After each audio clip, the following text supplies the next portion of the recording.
Okay, we are back with our Astonishing Swordsmen and Sorcerers of Hyperborea campaign. This is session 44, and I believe, if I check my calendar, this is the last Saturday of April. So starting next Saturday, we're going to be streaming on a new channel, Bandscape Actual Play. The link I'll put in the description if it's not there already. And go ahead and subscribe over there so you can continue to watch the series. Once we get 100 subscribers, that'll be the URL, but it's not quite there yet, so you have to follow that link, which is all long or whatever. In any case, we are back in Hyperborea.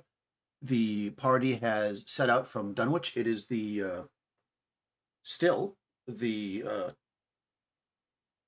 second day of the 10th month of the 13th year. It is very, very cold in this part of Hyperborea, and the party had trekked from the town of Dunwich, who was having some problems where some of their hunters and also civilians were taken, as well as some kind of not very valuable but possibly very useful gemstone was taken by these beastmen who typically are not, well, they could be dangerous, but they're typically not ones to be aggressive to the humans. So it did seem kind of strange. So the party went to explore, and they found this kind of strange structure, this in the cliffside. Most of the rooms here are made of some kind of unknown metal, dull gray metal. All the doors seem to open through some form of magic, or possibly the magic that you've sometimes heard referred to as science. They open kind of automatically to the doors. They're quite loud and not loud. They're quite large at 15-foot square. The party realized that last session. How big are the doors? Yeah, the 15-foot doors. But there's no stairways or hallways really. There's these tubes that run between the various rooms of the structure. While the party is moving slowly, it's not a big deal, but they go anywhere from 25 to 45 degrees. So you got some pretty steep slants there at areas. They're rounded like tubes. This whole place is lit with a strange light from above, kind of a green light. And after doing some exploration the last session, the party came upon a room that was quite different than the rest, as it was filled with plant life, and it was quite warm. And some of that plant life didn't really like the party being there, so a melee broke out, to which the party was victorious, and they discovered some interesting items of magic. As they kind of moved back into, that was a dead end essentially. As they moved back into this room, it's probably 60-foot diameter chamber. It's round. It has this broken metal boxes that were attached to the walls, torn apart. There's wires frayed and broken things, like much of this place. It looks like there's been there's been a fire here at one point. They come back into that room. One of their party members that was guarding the entrance last time has come back to join the party after hearing the fight. So we'll go through and introduce everybody's characters. And then we'll start from here in this room. I'll give the room description again, so you guys don't have to memorize that. And we'll just start at the top. And Crystal, tell us about your character. I play Calesta Kixelos. She's a magician. She used to be a merchant, and now she's in this dungeon exploring with the rest of the party. Short, sweet, nice. Nikki, tell us about your character. I play Pinista. She is a bard, and she is happy to have survived the encounter with the shambling mound. As they had all talked about running, but what are you going to do when the cataphract decides to stay and fight, right? So she's happy to have survived and happy to have received those stones that they found inside the creature. And she's looking forward to figuring out the rest of the mystery of the headbands and enslaved beastmen. And that's Pinesta. Excellent. Mike, tell us about your character.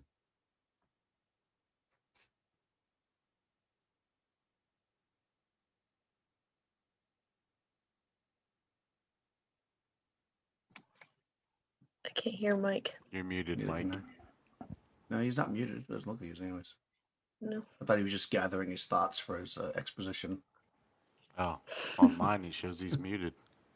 Oh, does it? It doesn't seem to be No, on mine. that's young. That's young. Sorry. Sorry. I'll shut up now. That's okay. Actually, while Mike's figuring that out, you might as well tell us about your character there, Rush. Okay. I am playing Bale, who is a Khmeri Celt, former mercenaryman. Um, he's wields a great hammer of war, and he's grown tired of, you know, while the mercenary life is great, uh, and it does pay. Too many tales has he heard of people who set off on adventure and hunting of treasures and the like, and come away with, uh, he's heard all the romantic stories about how they come away with riches and things like that. And Bale has decided that having proven himself a capable mercenary, he now wishes to prove him to himself a capable adventurer, and so he has set off with this band of misfits per se. Who have their own had their own ship. They seem to be a uh, well versed lot, and so he is tagging along and hoping that he can keep the others safe and find riches in the process. And that is Bale. Excellent. Well, Bale will be happy to know that they found some gems last time. As you kind of come in and approach the group. Young, tell us about Basil the Cataphract. So I play Basil Dracos.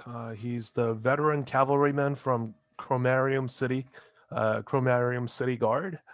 He's an adept swordsman and an expert mounted archer who excels in combat maneuver he calls ride-by shooting. In the previous episode, he full-heartedly stayed back to fight that shambling mound and nearly, got squeezed to death. But thanks to the quick thinking of Calesta and Panesta and Muda, he was saved and, managed to defeat that creature. So you see him in the corner with his back against the wall. He's writing on a small a pad of paper. It seems like a small journal, and he's just about wrapped up in chronicling what has just transpired. And he looks up and he's glad to see Bale rejoin the party.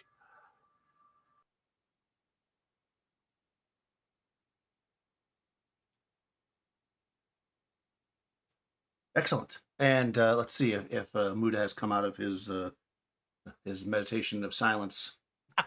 Can you hear me now? Yes, we can. Okay. Yes, Muda is a Lumerian purloiner. He's a little worried about the party right now, having been beaten up by the shambling mound. He knows that we are worse for wear. He knows that he himself is not feeling the best, and he knows that Calesta has taken a lot of beating from the centipedes too, and he's not sure how much he wants to test Rel as far as the healing goes, particularly so far from home in these deep, cold caves. If the power of Rel goes this deep in these cold caverns, so he is going to be a little tenuous about how they continue to go forward, and will likely probably grab Basil a little quicker before Basil goes charging into the next combat. Probably very wise. Risk reward, right? You get some magic. So just a recap, because it's been, I guess, probably this is like the third session in here, just in case anybody's watching it for the first time, or if you guys may have forgotten. Right. So you have found some of these beastmen, the Hermia. We're calling them Hermi, right? the Hermi. They you found some. They seem to be in kind of some kind of weird magical trance or something with some bands on their head, which you have extracted. Well, there was one that the fast finger and purloin I held on to. And you did notice that while they do shine or they glow rather, there's five or six gems on them. They blink in order in color, but the stone itself is not colored. It is actually corundum, which is the same stone that was stolen by the jeweler. You haven't seen any signs of the hunters that were taken yet, or any of that, except for the fact that you did find some of the weapons that were stolen from the village. In the room you're in, as I noted, it's 60 feet round, so it's a big old round room. The ceiling is domed, 35 foot.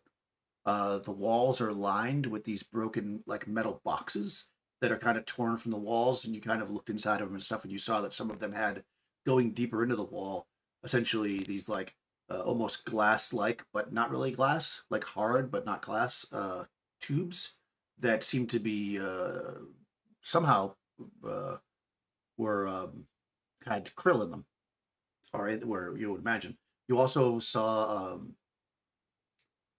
lots of wire that was torn up. It looked like something had reached inside and just pulled and tore. Like you could see the look of it, and also clearly there was some fire in here, and you can smell burned, a burnt smell on some of these wires that are pulled from the wall. Otherwise, there was a door on the east wall that went down. It was a sloping passage down, which goes to the room that had the plants in it. And then on the west wall, there's basically two passages. One is ascending up, which Braille just came through, because that's where you guys came from. That went up to a room that also had two ways to go, an ascending and a descending. You guys took the descending path. And the other passageway here, also on the west wall, is descending. When you go near that door, it opens up, but you can see the path is about 100 or so foot long. It goes down to another door. It's a pretty straight path, but it's slanted down, of course. So, what are you guys doing as our hammered fighter? I don't know if that's a good way to say it. I mean, it is boring. What do you guys want to do?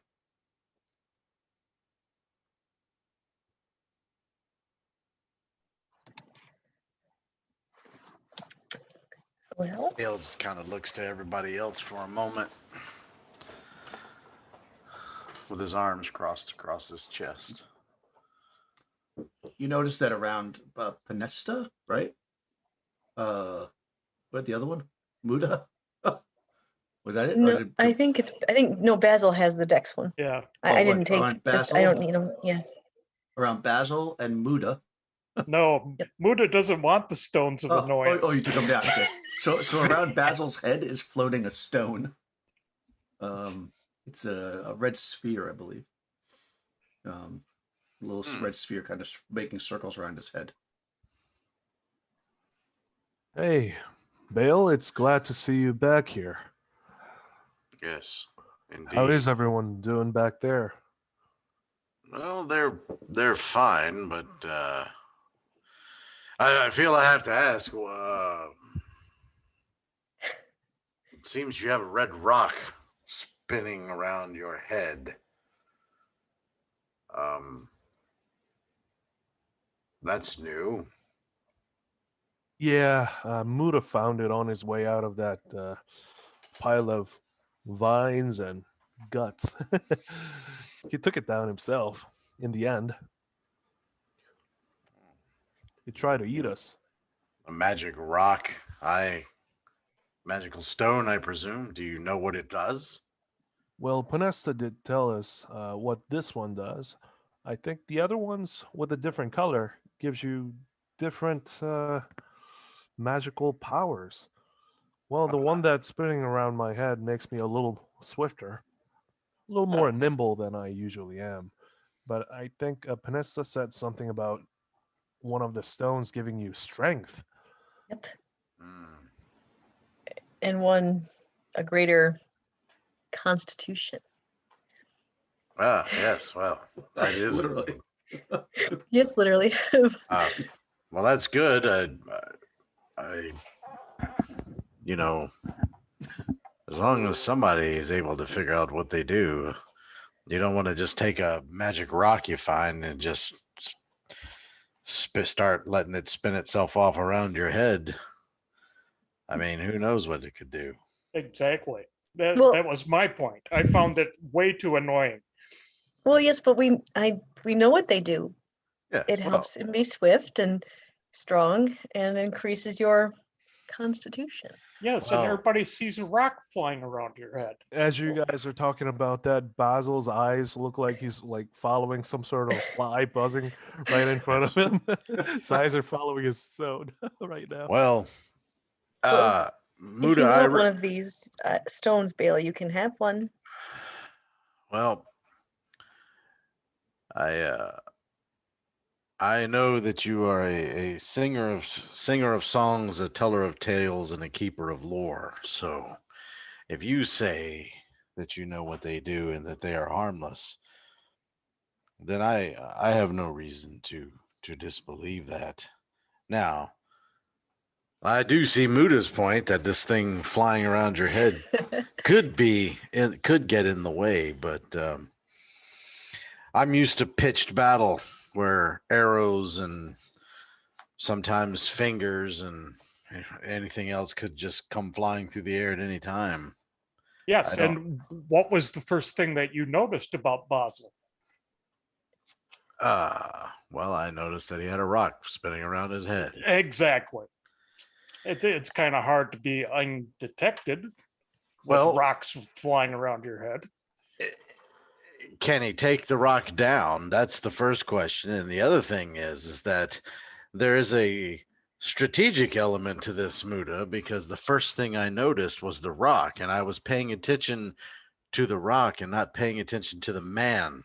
And in a fight, that can be a dangerous mistake to make. I hadn't thought of that. Yes. Well, I was hoping that whoever noticed me would notice my good looks rather than these rocks.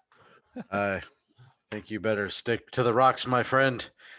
But I know that many a man has lost his guts to the to a well hidden dagger that he never saw coming. So, yeah, if you think that you have one that could possibly make my hammer blows even more potent, then it is of course at the lady's discretion.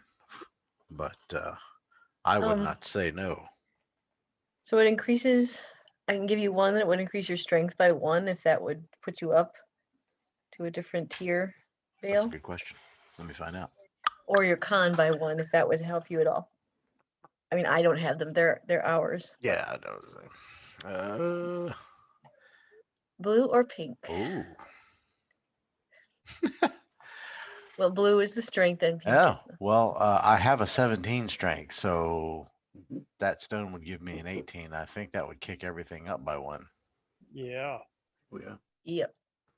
I It's a shall big hand deal. you the blue rhomboid ion stone. Well, thank God it wasn't pink. It doesn't match my eyes. Um, I am not to toot my own trumpet, but I am a rather strong lad and always have been. But by the gods, if this will make me even stronger, then who knows? So what do I do? Do I just like toss it near my head or? Here, let me throw it at you. I think you have to touch it. Just touch it, Rush, and it will.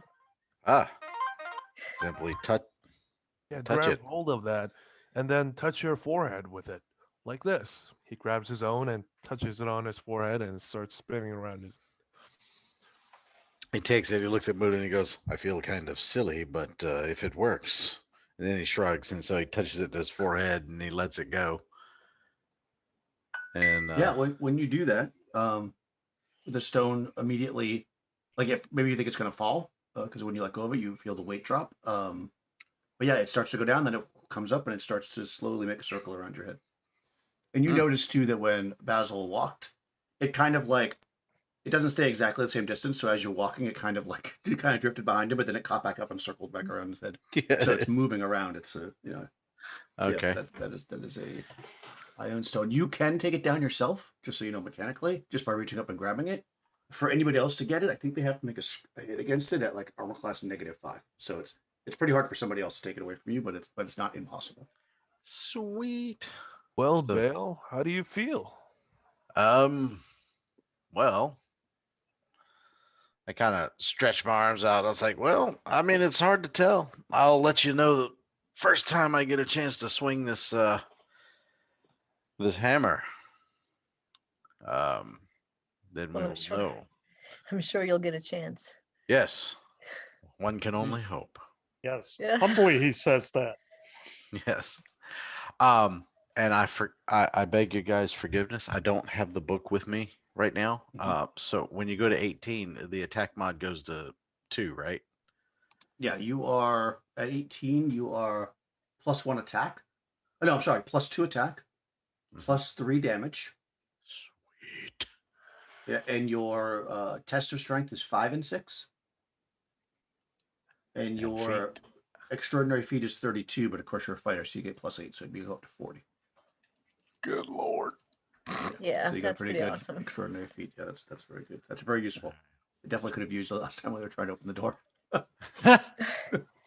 They barely Okay. made it with Crystal's extra 4%, just barely put them over the top. All right. So when I change speaking it of up that- here, oh, sorry. Go ahead. Yeah, just change I'll it there, say- and then if you ever lose a stone, just move it back. But what I'm saying is when I change it up there, it automatically takes all that into effect when I click the dice to roll for my weapon, right? Yep. If you Sweet. Does it? update Okay. it. Yep. Okay, cool. Awesome. I don't have Facebook or anything open, guys. So if Crystal, she fell out. So I asked her. She said that her internet went out. okay, yeah, that's it. So if she says anything, just let me know. Like just write in the chat. Or whatever. We'll just keep Okay. moving until it comes back up. I'm sure it probably will eventually. Okay, so as noted, you basically have 2 besides hanging out in this room, which probably is getting a little boring. You've got 2 or 3 ways out. You got the way that leads down into the room with the warm space that had the shambling mound and all the also Black Lotus. Just be careful down there. But no other exit, so basically that's a dead end. You've got the way that to go back. You can go back up where Bale just came from, which would put you into that room that had 2 ways in and out.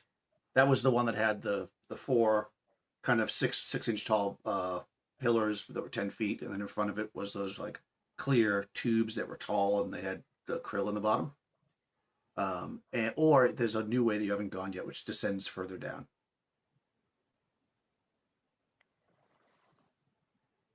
Well, you know my rule. Down. Yes. Let's I mean, go that's what you've down. been doing. Yeah, you've been going down. So I assume, but I don't want to assume where you're going to go. Okay, so yeah, you could make it again as long as you're taking your time. I'm not going to make you do any checks to make it up or down the thing. So you just go slowly and you make your way down. You don't need light or anything, so there's really no reason to track time at this moment. This place is lit. As you reach the bottom of the slope, I guess doing the standard processes, Mood is going to move forward. And like every door, except for the one with the green, with all the greenery inside, this door opens up when you get close to it. You are looking into another round room. It's about 60 foot in diameter, 40-foot ceiling. And what you see is, I mean, even Mood. I mean, you're a studied person. I mean, none of you are from strictly living in the wilds. You've all been in towns and cities and stuff. So what you see in the room is what appears to be bookcases. But what might be strange about this is that they're in the middle of the room. So the room is round, and then you've got these like half moon shaped bookcases that kind of follow the length of the wall, but they're not on the wall. They're like one's about 6 or 8 feet away from the wall, and there's a space, and there's another one, and then the same thing goes the other way. So there's a total of 4 of them, and all of it creates basically a circle going into the center of the room. They are metal. And they are, as far as you can tell, from looking through the door, not walking in there yet, they appear to be empty. You can see that the room itself has rig rips and tears in the metal walls, and you can actually see that. You can actually see like the stone through it. Like this is probably the most damaged room you've seen so far. You can also see that near the southern end of the room, so that'd be like your right side. You can see that there's a lot of cobwebs down there, which again you haven't really seen much.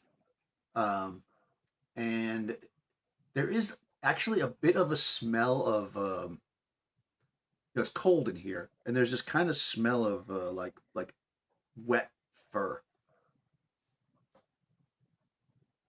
And directly across from you on the other wall, there's another door.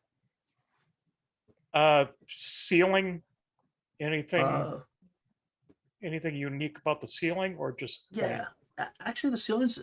I mean, it's not unique in most cases, but it's unique in this space. Is that this ceiling is flat? So you're basically in like a silo. Everywhere else you've been, the ceiling has been domed. This is the only flat Yes. ceiling. Yeah, Okay. and it is 40 feet tall. The bookcases, they go up almost that high. They go up like about 25, 30 foot. Wow. Well, I look back and I start being sneaky. Yep. And I will Start- slowly walk in. Kind of casual, like. Yeah. Nothing to see here. Yeah. Just a Lumerian in the middle of nowhere. Yeah, go into the room. Nothing seems to be attracted to you. In your sneakiness Yes. as you go into the center of the room. Poor Muda, nothing's attracted to you. I will die lonely.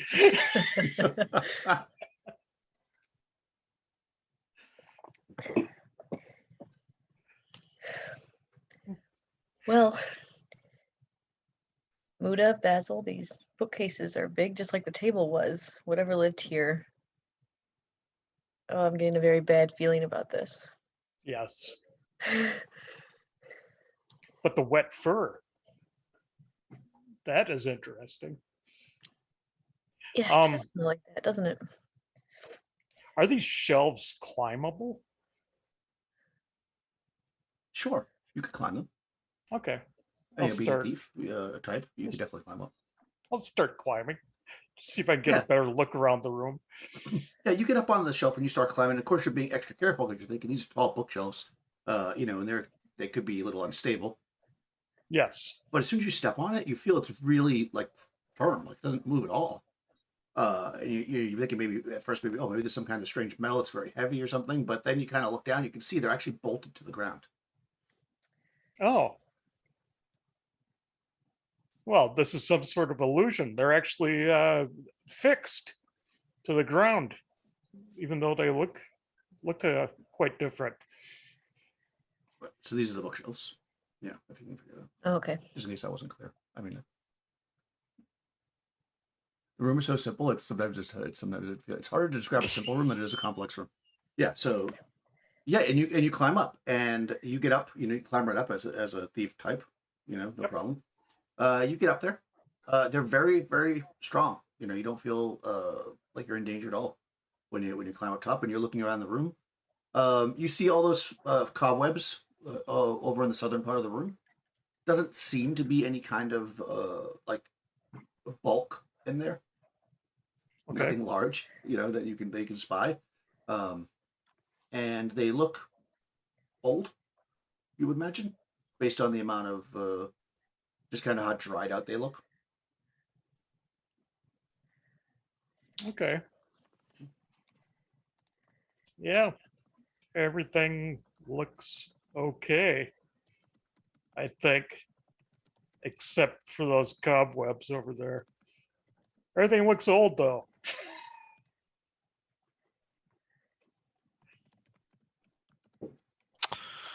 And supersized. So Bale, this being the first time he's been down here, as he looks at these giant bookcases, he's like, wow, huge. And he starts looking at the bookshelves to see what's on. And you may have said this, and I didn't hear you. What's on the shelves? Can you see books on the shelves, or is it just sundry, or what?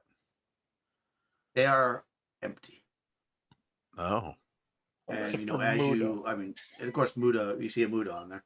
You know, as you, of course, Muda climbs, so you would have seen this too. And as you kind of look at them, you know, more closely, you don't even see like maybe you've been in places or heard stories of where you go into ancient libraries and the books have just fallen apart with age, so it's just dust. You don't even see signs of that. It looks like if there were books in here, they were either taken or if they did disintegrate over time, somebody's cleaned up after because it's not very dusty in here. Yeah. You know, all things considered.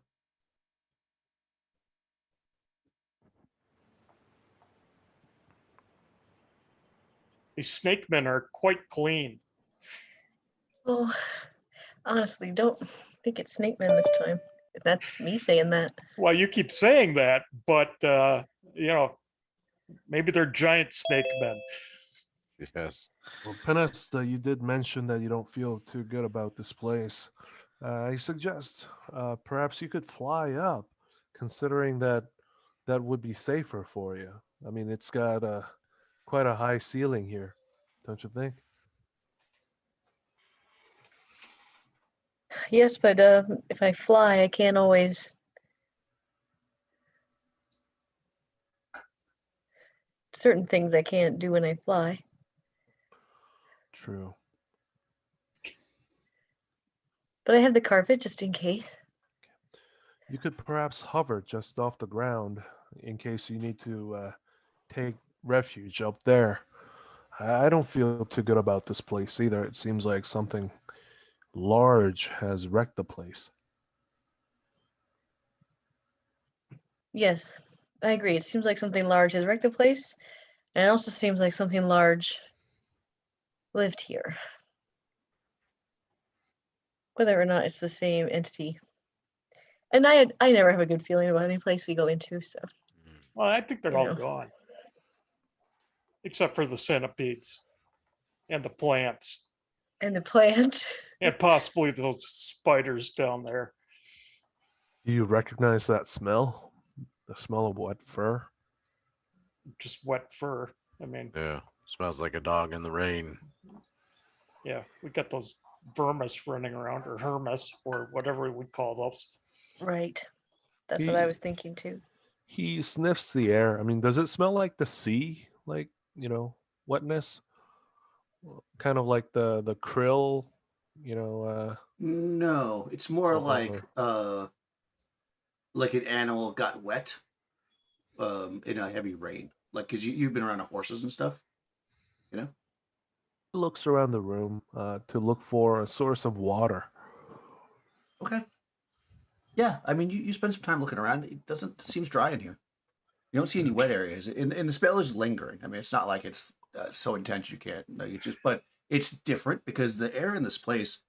It's one of those things like you really didn't notice until you realized that it was like that. But the air in here is very, very kind of crisp and clean, or has been, except obviously in the swampy room. But all the other rooms have been very kind of like crisp and clean and don't really no smell at all. Kind of like when you're out in the winter, like there's nothing living. So maybe something came through here recently. If there's something broken, could we go there to inspect it? In this room, there's nothing broken. There's just the spider webs really in the shelves, and then of course the door, which will open up if you go near it. I think we should just go through the door. Okay. How thick are the spider webs? Are they like giant size or just regular spider webs? Have you seen a lot of giant Oh, now spiders? you're cautious. Go ahead and you could make a D6. I'll give you a 50-50 chance if you tell the difference. Okay. D6. I'm just gonna roll it. I got 6. Yeah, I mean, how would you not know? Actually, I don't even know why I'm making a roll. Yeah, of course, yeah, no, they're definitely giant spider webs. They're way bigger than any spider that you could ever imagine would make, just because of the amount of area they cover. But you don't see any giant spider in there. In fact, as you're exploring, which is the reason why I hit your roll, not to see if you actually do. I was just going to. You see actually that the an area of the webs seem to be broken up. You know, like you see all the perfect webs, and you see an area where it's like collapsed, and it's like almost like a hollow on the other side of it, but there's nothing inside of it.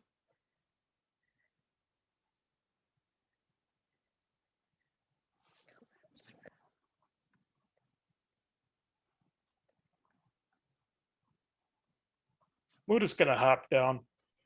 Okay. Basil's gonna knock arrows. Ready, shooter. You didn't see any hidden panels or anything on your climb up, did you, Muda? Nothing in the bookshelves?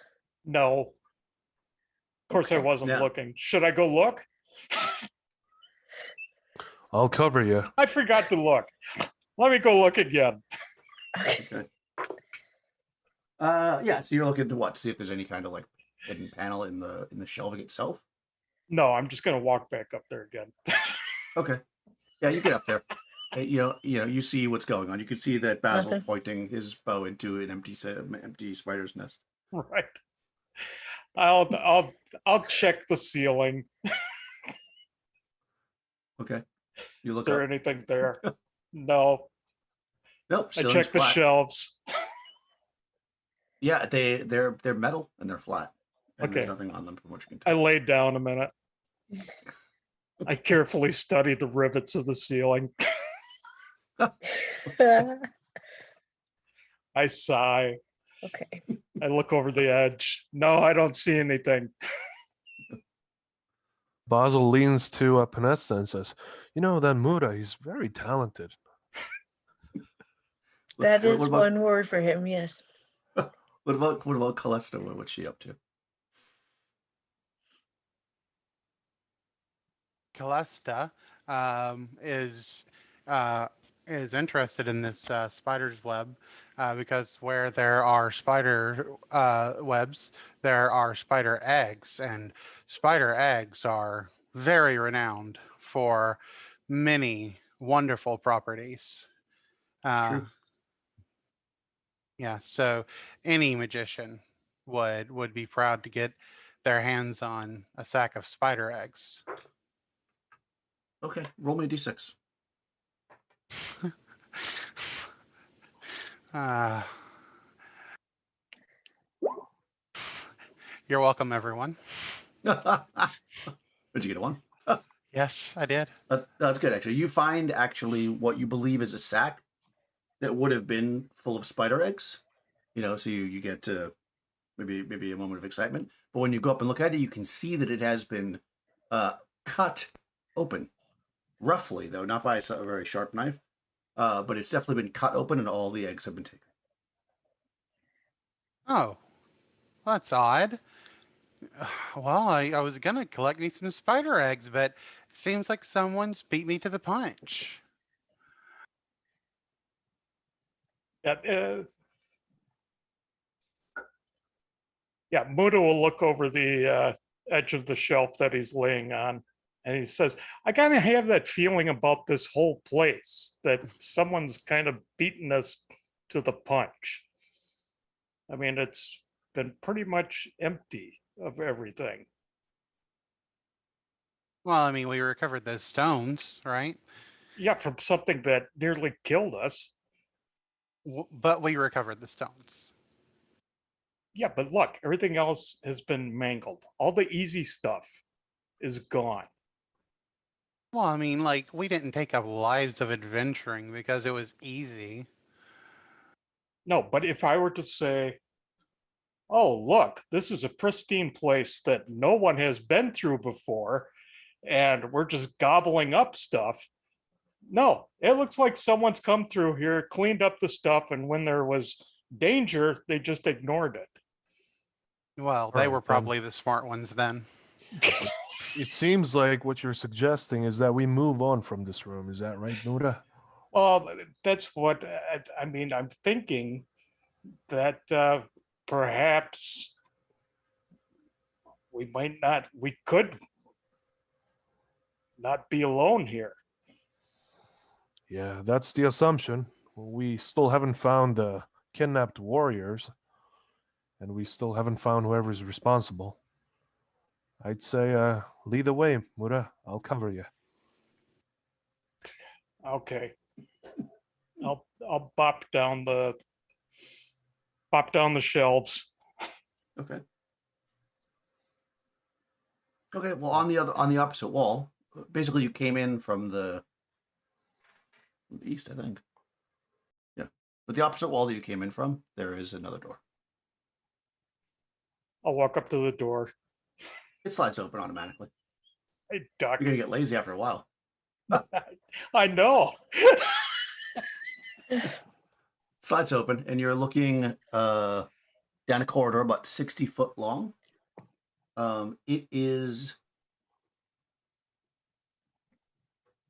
It ascends.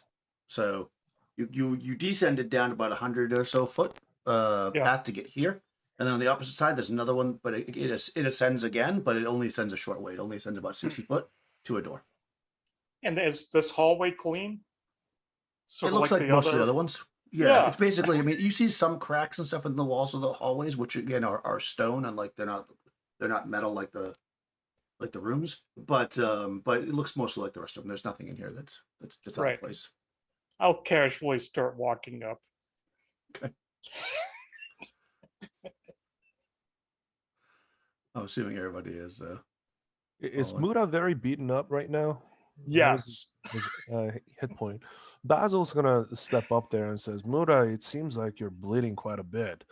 You're bruised all over." I said, really? Yeah. I hadn't noticed. Let me take the point. Unless Bale wants to help us out here. I'm pretty beaten up after that last battle too. Yes. It would only make sense, to be honest. It's the least I could do. You gentlemen have already been have obviously been battered around. I heard it. That's why I came. I should have been Yes. here in the first place. I apologize for that. But yes, I will go first. And he unshoulders his big hammer. Okay. Yeah, you like lift the hammer up, and the stone is like coming around at the same time. It whoa, goes out of the way. It goes around the hammer and gets back in a row around your head again. Well, he pretty much carries it just like the picture there. He just kind of holds it Yeah. across like this, like Yeah, you go like this. know. Just- All right. Yes, you start to walk forward again. It's steep, but since nothing's chasing you, we're not rolling or anything. When you get about 5 foot away from this door, it slides open, and you are looking into a room. This one is rectangular shaped. Well, 60 foot by 60 foot. Isn't that a square? Yeah, well, a square is a rectangle. I mean, 60 foot by 60 foot chamber with a arching 30-foot ceiling, or arcing 30-foot ceiling, is lined with doorless metal lockers. So you're coming in from what is essentially the east side. By the way, this uses like a point crawl map, which is why sometimes I'm like east, west. Anyways, you're coming in from the east side.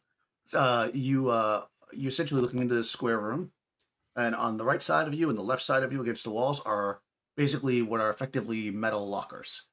They are, probably like maybe 3 foot deep ish by about 5 foot wide. They don't have any doors. And most notably about them is in all but one, I guess. There are these hermits standing there. They're just staring straight ahead. They look to have, just on first glance, they look like they have spears in their hands. And you can see that they have those things on their heads and intermittently glowing gems: red, orange, yellow, green, blue, red, orange, yellow, green, blue. And they're just staring straight ahead as you're looking into the room. oh, these are those creatures we That's fought. correct. Yep. Okay. In addition to that, on the other side of the room is another door.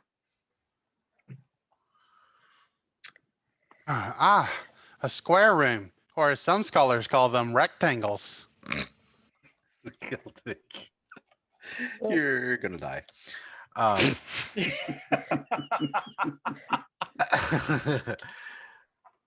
um.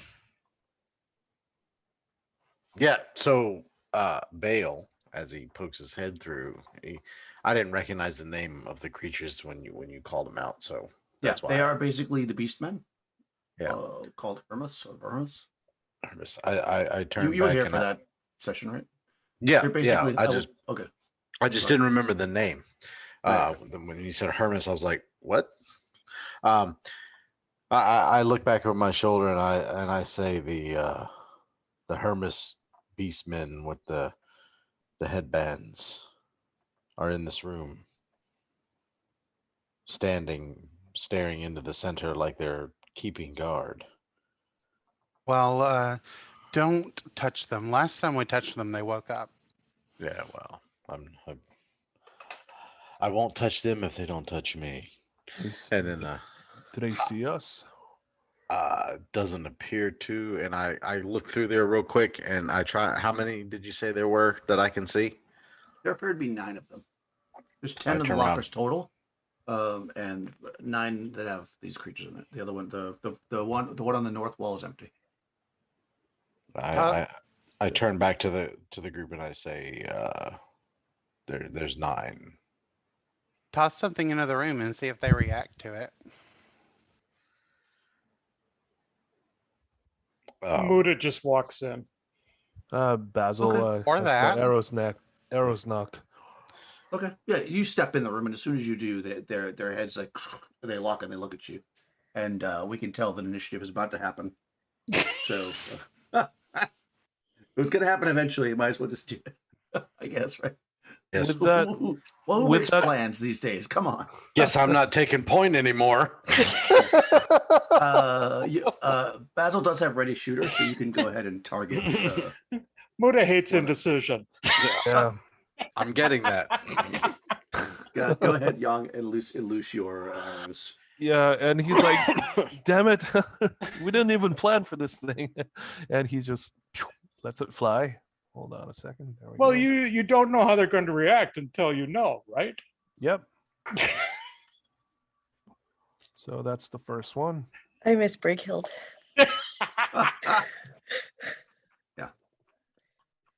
She just put a Ready punch shooter, you just through get our one people. shot. That definitely hits though. Holy crap! That's a Whoa, nice. Yeah. So the closest one that he finds, he shoots. okay. And that's Go ahead and roll a d6 for your crit, because Okay, that damage right there D6. doesn't kill them, but the crit probably will. 5. 5, and you are a fighter type, so that is triple damage, and you rolled a Ooh. 14. Well, I don't with the die. It doesn't matter. It's enough. But I'm sure. But let me just. What was the actual die roll? The die was a 6. Hold on. Why Yeah. is it 4 plus 6? What's the 4? It's Plus 2 plus 2. 2d6. Yeah. Oh, it's 2d6. Okay. All right. So the die roll is 4. The die roll is 10. So it's 20 plus. So it's 24 instead of 14. 24 is enough to kill that one. That's for sure. Yeah. As soon as they start to wiggle, you let loose with your arrow. So I rolled randomly since you don't really, you just target whatever one. So you targeted that one, and that So, wasn't any of them. So that kills. Yeah. Okay. Okay. Now we go into initiative. So yeah, let me get my little thing up here. So Podesta, what would you like to do? There are currently 8 of these things. One's falling over now with the arrow through its heart. Missile. Okay. How about Mood? Missile. Okay. Basil. Missile. Okay. Missile. Beal. You could use have the I hammer, will right? be. Yeah. Yeah. Going melee. Okay.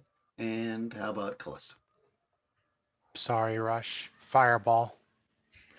Oh, man. You gotta throw a spell. Fireball. Yeah. Okay.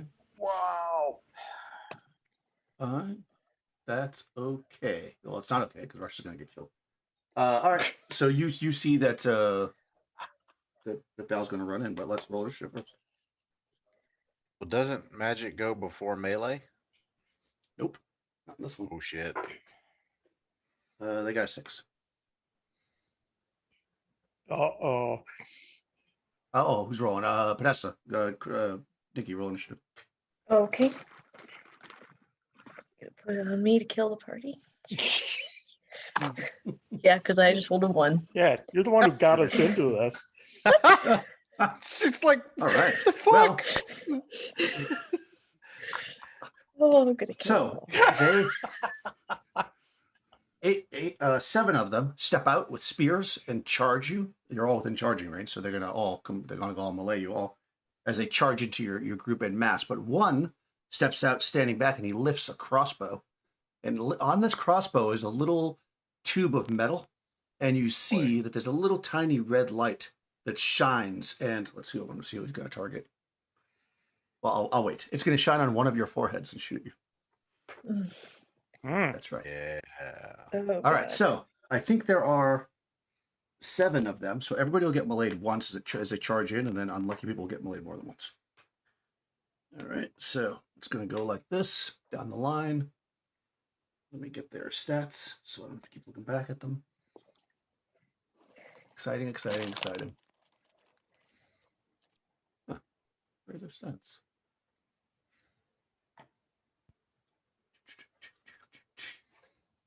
Beastmen.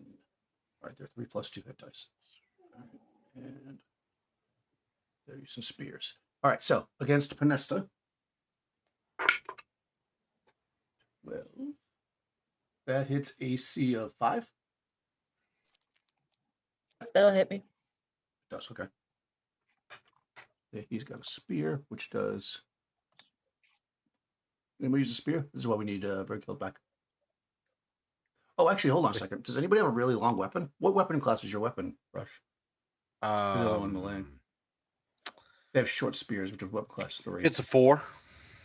Okay, it has to be 2 longer for you to automatically get initiative, so they still need to go first. All right, they're using them 2-handed, so that's a D8. All right, so 6 points against Bernesta as he runs in with the spear. Next guy's going to have to. Oh, and also you're going to do a spell, right? So you got to roll a concentration.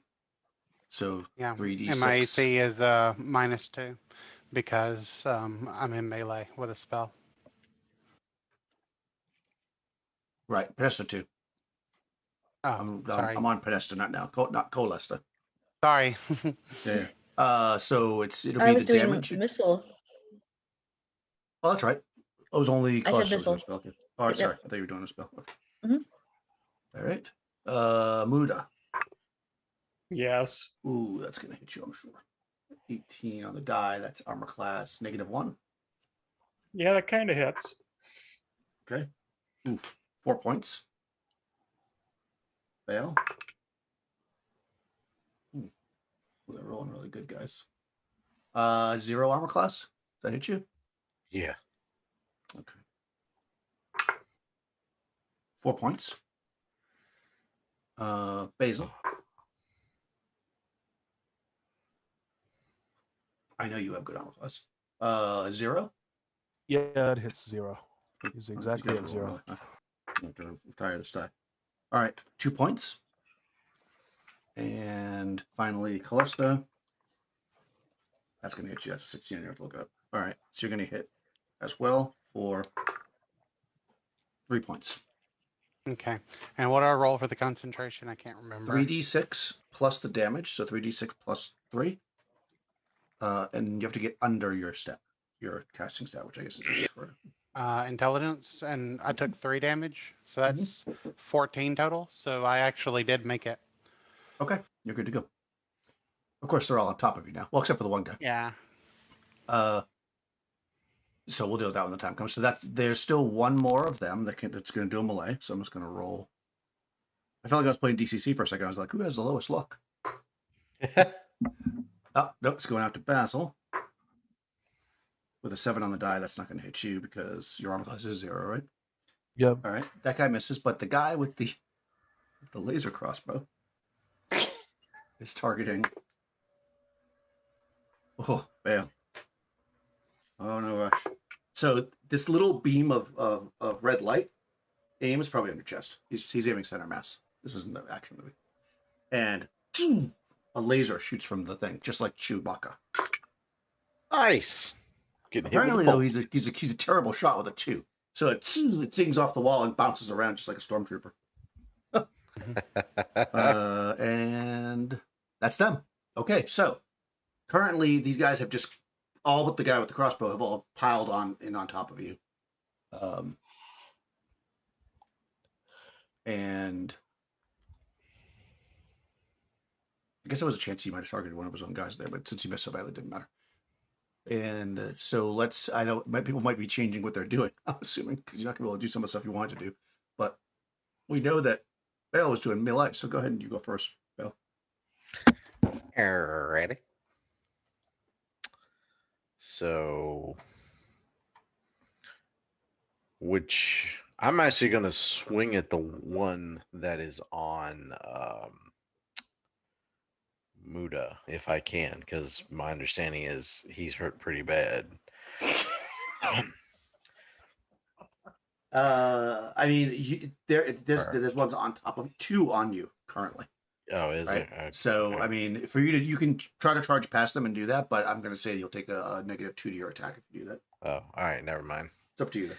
So I raise my hammer and I shout, "Why the hell did you ask me to take point if you're just gonna run in the room?" And then I swing. Hits AC 2. That hits. I'm 3-2, so it's 1 attack and then 2 attacks, right? That's correct. Okay, so that hits. And then is there a button to roll for damage? I don't think Should have there already is. done it. Oh yeah, that's right. Damage is 12. Oh, nice. All right, yeah, you whack this guy really hard. He staggers. He's barely standing. It looks like you probably smashed his shoulder blade in, and he holds the spear now with just one hand. Nice. Okay. And okay, so what's everybody else doing now? Because you killed. Well, you can. Those who were shooting missile fire cannot shoot missiles unless they move first. So, if you're going to put your spell off, Callista, you could still do that this round before they get to do anything else because they'll have to change their action. Or if you want to change your action, Crystal, then you can do that as well. What's your plan? Okay. We're in phase 1 currently. Okay. How far away is the guy with the laser bolt gun? Do you think he's probably about 50 feet away from you? Cool. I'm gonna target that guy. All right, you're going to throw a fireball into the 60-foot square room. Did you do the math? Sorry, I'm trying to find it again The now. square You guys see how good rectangle of- joke ain't so you guys see how funny good now, she is is? it? Yeah, the rectangle. Okay. It's yeah. I mean, if I don't use it now, I'm gonna lose it anyway. So. Yeah, you just don't want to fry Muda. That's the thing. No, I mean. Hey. Well, yeah, Moody did step in the room slightly. All right, so Okay, yeah, I'm sorry. It's a 40 by 40 by 40 foot spare. okay, but yeah, right by 40 foot, right? It fills the area. It always fills the area. Fireballs. All right. So let's see. Let me get my calculator out. We want to kill anybody unjustly.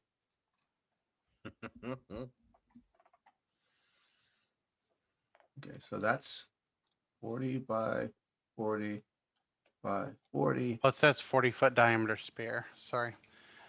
Yeah, right, which is before. Yeah. About 64,000, and the room is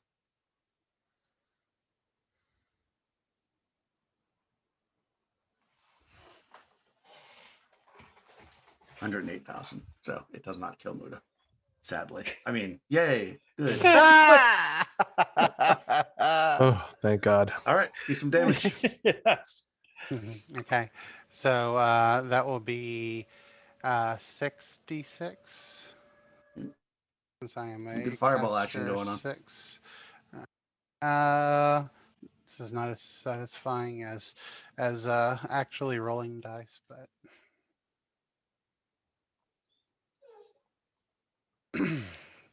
Oh, that's interesting. That's not enough to kill him. Probably would have been enough to kill Muda though. And actually, gets a saving throw, right?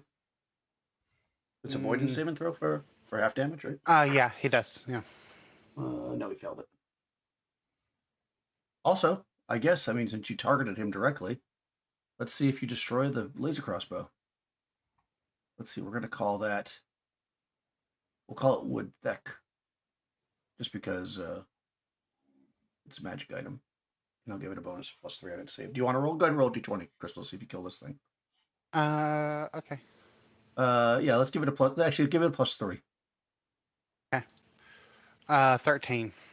13. Fire magical would be 6. No. 9. So the save for that is 9 + 2. Yeah, okay, saved. So he doesn't die, nor does the crossbow get destroyed. That's good. It's good that the crossbow gets destroyed. Or maybe it's not if he shoots you with it, I suppose. One would think that you want to have a laser crossbow. We just want a laser crossbow. True. Awesome. Okay, so everybody else that couldn't do their missile, you guys could do something else in the second phase. What does Pernesta want to do? Swing her sword at the one that hit her. All right, so you can try sword and swing it. Yep. Yeah, since you have to do that in the second phase, you basically drop your butt, or you're going to use boomerang, I guess. You don't drop anything. So yeah, go ahead and Okay. swing your sword. Alrighty. So that would be a armor class 3. That hits. Okay. And that would be a D. 9 points of damage. Oh, nice. Okay. Yeah, you chop into this guy, and he staggers back, bleeding heavily. Not quite dead, but very, very close to it. Okay. How about Muda? Can I snap a prayer off? You cannot choose to pray now because you're already in the. Okay. the I mixer, yeah. will spit a bunch of blood on the ground and retreat as I grab my prayer wheel. All right, we're gonna run. Okay, that's fair. Well, I guess you're not run, hobble. right. You're trying to get out of the melee. Okay, fair enough. All right, that's fine. I'm gonna say it's such a messy melee that they're not gonna. And plus, they're not. If it's not clear already, they're basically mind control. So I'm not having them take extra attacks whenever you try to run at this point because they're just swinging around wildly. Basil, what are you doing? I will take half a movement, 10 foot, and do a marching fire with penalty of 2 against the laser arrow. Okay, but you're going backwards or forward? Forward. Okay. Okay, and here we go. AC 8, that's probably a miss. Yeah, it does good. Okay, that's it, right? Because you only have one phase. Okay. That's the end of that round. Okay, so currently you've got 3 that are very injured. One of which is on. What? I'm sorry. During the second phase, could I have moved back 20 feet? Half my movement. You can move back if you want, but you're going to need to make a test of dexterity to not slide down the tube. Oh, If you have to move in the never tube mind. during a stressful situation, that's Yeah, why I no, asked never you to mind move then. forward or backwards. You can do it, Yeah. or also slide down. Okay, because you're all kind of right at the edge of the tube. That's why I asked John if he was moving forward or backwards. Okay, so currently we've got still 8 of these things up, but 3 are very, very grievously injured. What would you like to do, Podesta? I will attack. I will try to kill the one that's on me. Okay. Melee. Muda, you backed up, right? And now you're going. Yeah, I go. dropped my knees and start spinning my prayer wheel. Okay. Well. I'm gonna stick with melee, but if I'm gonna split my attacks this round, do I have to announce that now? If you want to split your attacks, you'll have to take them into first one will happen in the first phase, and the second will happen in the second phase. Oh, so okay. So no, you even- can make the first attack, and then you can decide to do the second one in the second phase. But you'll just have to wait till the second phase to do it. Either way. Mm, Well, although there's 2 people on you, so if you want to hit the 2 that are on you, then you could do it in the same phase. But if you want to like hit one of them and move, then you'd have to do that. no, I don't want to move. It's just that I don't want to waste 2 attacks trying to kill the one guy who's like Oh almost. no, yeah, you could do that. You could do that in the first phase. That's fine. 'Cause Yeah, they're right that's next what I each want other. to They're do. on top of you. Okay. Yeah, typically you'd need to do it in the second phase, but because they're literally right on top of you, that's not a Cool. problem. Basil. Marching fire towards the laser crossbow Okay. wielding. Oh, get a missile weapon standoff.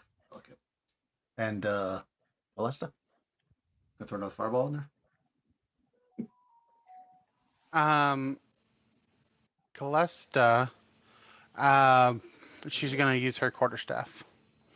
I think I have Nice. to get it out first. So. I mean, I'm sure you probably have it leaning on your shoulder while you're casting the spell. Because where would you be storing it? I don't think you don't have to waste this turn doing that. Which also makes your armor class better, right? By 1, yes. Okay. Nikki, roll initiative. Okay, This time they get a threat. 6 this time for us. All right. So let's see. Our melee fighters are going to go first. So that's Panesta's going to melee. Okay, swing my sword at this guy. Ooh, that. I'm sure that hits because a higher number hit last time. Well, I would say it's a armor class negative. No, armor class 1. That is.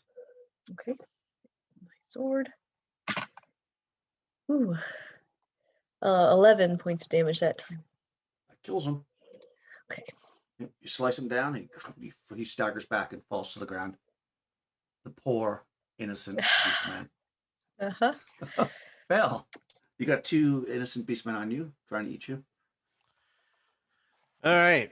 Let's see if we can do some damage. So 2 attacks. First one on the one whose shoulder I crushed in. Okay. So we are going to swing at him.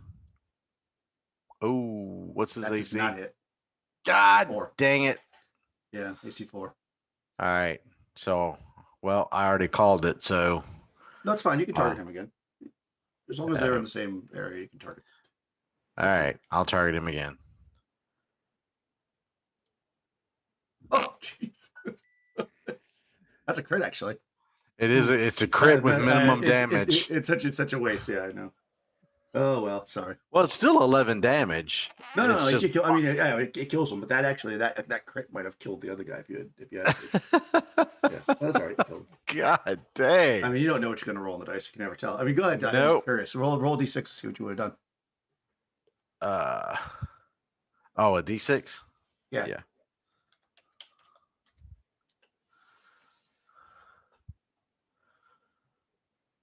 Is it It's double 4? damage, right? 4 is double damage, I believe. Yep. So I would have done 22 damage. No, well, you double your dice, so yeah, you would have done more than enough to have killed the other guy. Oh, you doubled Okay. that? Oh, okay. You double the die, then you add your strength. Yeah, Gotcha. yeah. It doesn't do that math correctly, Okay. which I guess because crits are an optional rule, so I doesn't have it in the character sheet. Anyways, that was very good though. So yeah, that guy said 1 dead guy is better than no dead guys. I agree. Also, no. Oh, melee is also Callista, right? You've got your quarterstaff out. You want to whack one? Yeah, I'll attempt it. Why not? Quarterstaff attack. That does not hit, unfortunately. Yeah, didn't think so. Yeah, you never know. And at least it gives you good armor class. And then we drop into missile fire, which would be Basil. Yep, he's advancing to the location within that range, and he's doing the double shot for the first one, Okay. and the second one. Ugh. Both of them No, miss. neither one hits.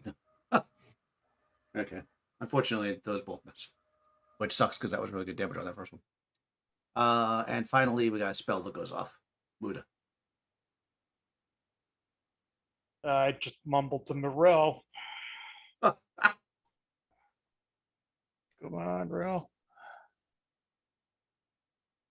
Oh. Oh, there we go. What is that? Oh, is that? Oh, cure moderates. Okay. So Yes. you did you do it? You just did it once. Sorry. So 10. Just did it once. Yeah, Yeah, I hit the use button first one. twice. I'll take the 10. Yeah, exactly. Nice. Yeah, Rel's feeling good. Wants to help you out a little bit here, since you guys are in a bit of a, Exactly. he likes the boldness of just walking into the room, apparently. All right, but I spring to my feet.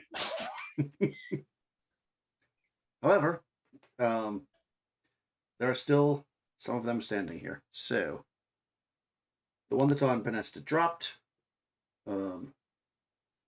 So there is a spare one that's going to move. Actually, no, it's not, because those two are engaged. So right now, you're actually in the clear for stuff right now, because they seem to be engaged. So going after Bale, both of them, 11 and 14. That is an armor class of 6 9. and 3. The one for 3 hits. Okay, so you got whacked once. That was the guy. Oh no, you killed that guy. So you didn't get it at all. Let me cross that guy out. All right, so just the one guy attacked and he missed. Nice. Yep. Against Muda, that one guy that he followed you, of course, because you only did a partial retreat. He's gonna try to stab you. That's probably gonna hit you though. That is armor class 4.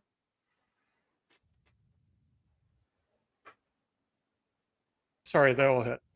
Okay, only 2 points though. So at least you still got 8 back. Not bad. Yes.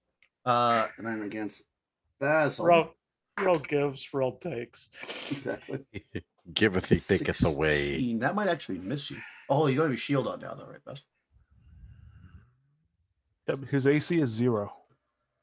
Not against this guy. It's not, because he's charging up from the back of you. Well, I mean, he gets a bonus, I should say. I'll just add the bonus to his dice. So he rolled an 18. So AC is 0.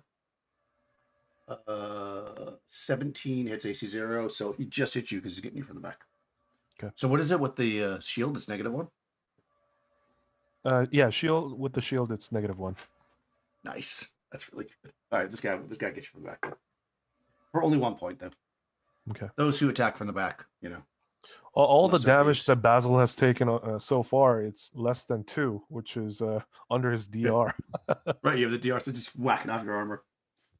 And finally, unfortunately, against Crystal's not here, so I won't attack her when she's not there. So I'm going to go back to that when she appears. But the guy with the laser crossbows. Oh, you are? Okay.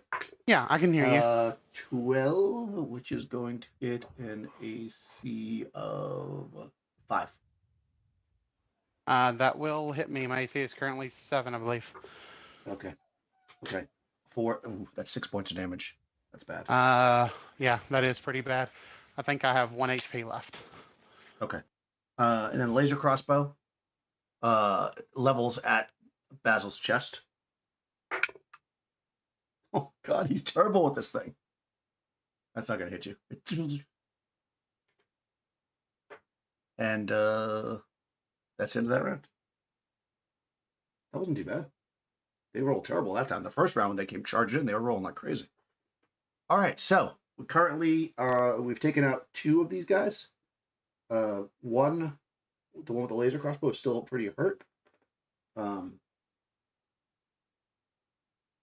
There's nobody on Podesta right now, but there is one other guy in the room that is just kind of getting over there, so he may charge at you next. But currently, there's basically like one person on each.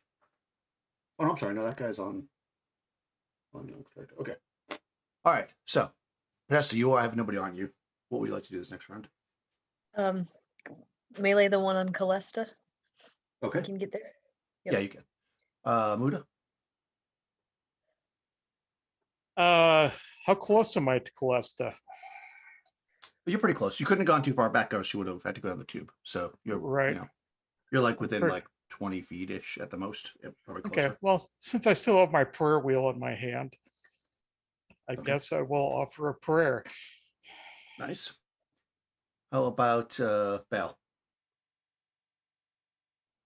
Yeah, we're going after the other guy now. Okay. And Basil? There's a beastman on me right now, so I have There's to one that move just and charged up behind you, and then there's a laser crossbow guy like maybe 20 feet in front of you. Okay. He's going to continue to march and fire then, to disengage from this guy and fire. Okay, yeah, you can move for another 10 feet or whatever to get away from this guy. And then you're going to be almost too close to shoot. You can shoot within 6 feet, I guess, right? Short range. With a point blank range, I should say. Okay, how about Callista? Callista's going to do what she should have done last time, and she's going to dodge. She forgoes any attack that she has in order to get a +2 bonus to her AC. Nice. Fair enough. Okay, Nikki. And they're basically all doing the same thing. They're just meleeing, except for the guy with the laser crossbow. Okay. 5 for their initiative. Oh, 3. All right. Yeah. Go first. All right. Guy that is trying to whack. Actually, I'll do it this way. That's why I'm getting lost. There is one spare guy who somehow didn't do anything last round, so he's actually going to charge at Vanessa. Ooh. 19. That's going to hit you for sure. Look. Yeah. This guy comes charging out. He's a little shrimp, but he comes charging out. You do 1 point of damage. Okay. Yeah, he charges up and he hits you with his spear. Okay. Guy on Muda rolls a 2, so he misses. I don't know how he's missing when you're standing there praying, but maybe Rel is with you. Guy on Bal. Oof. Crits. I was like, I should have stayed up on guard duty. 4 on the die. For a monster is going to be double damage. Okay, so here we go. Against Bal. Ooh. 4, but doubled is 8. 8 points of damage, Rush. Oh, he critted me? Yep. Okay. Crit for a crit. Although you didn't crit this guy, you crit the other guy. Yeah. And That's all right. against Basil. Guy from the back misses terribly with the 5. Against Callista. 17. That hits armor class 0 because I rolled that before. That probably hit you even with your goodness, right? No, that misses me. My armor class is -3. Okay. So it does double damage then. 4 points, actually. Yeah. Oh, nice. I'm down to -3. You drop. Luckily, you've got a cleric nearby. And finally, laser crossbow. Now this guy has realized that he can shoot multiple times with this thing. And so he holds down the T-flame. You see him go like this. He holds it up, like in every movie. And he... Why he's doing that, nobody knows. And then he flips the switch from standard to auto. And he's going to shoot you at 3 times. What is this, Coriolis? Yeah. Well, he's rolled a 3. That misses. 17 is probably going to hit you. 17 hits armor class. No, 0. Well, no, you don't have your shield up though, right? So it does hit Yeah. you. That Yeah. does All right, hit so you me. get hit once with the laser crossbow. You do not want to be hit with this thing. So Oh man. 16, which misses because a 17 just barely hits you. It does a d6 plus 6 damage. Ow. 8 points. 8 points. And yes, your armor will still absorb whatever point, whatever Okay. 2 points, whatever it is. Yeah, so you get shot in the chest with a laser crossbow. Yeah. It's pretty epic, but also sucks. All right. Malay.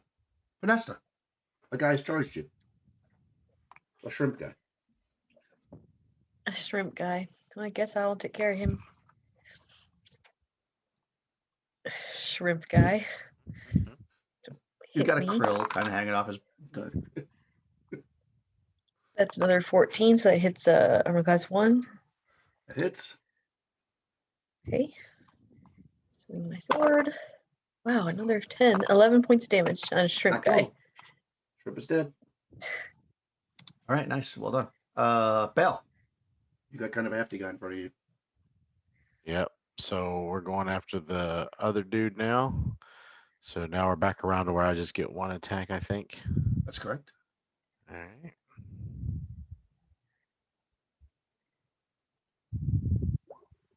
Mm. Oops. I clicked the No. wrong button. Sorry. I was gonna say that's a 10 is not. Actually, a 10 might hit him for you. Holy guacamole! Wow. Nice. Stop. Well, okay. Hammer Wow. time. Go ahead and go ahead and describe how you one-shot this guy when you hit -9 armor class. So seeing all this stuff going on and the laser comes in threes now, he's starting to get a little nervous. He was supposed to be taking point into the room, and then impetuous his impetuous companions just kind of waltzed in, and so now they've been shot up. He sees Callista go down, and he starts to get kind of pissed. So after he hit the last guy and knocks him down, he just turns and he just does a big sweeping arc around and just brings this thing down, almost like when you're playing the carnival game, and he just crushes this guy in right straight down on the top of his head, and his Nice. skull just blows apart, and he just drops the guy right to the floor.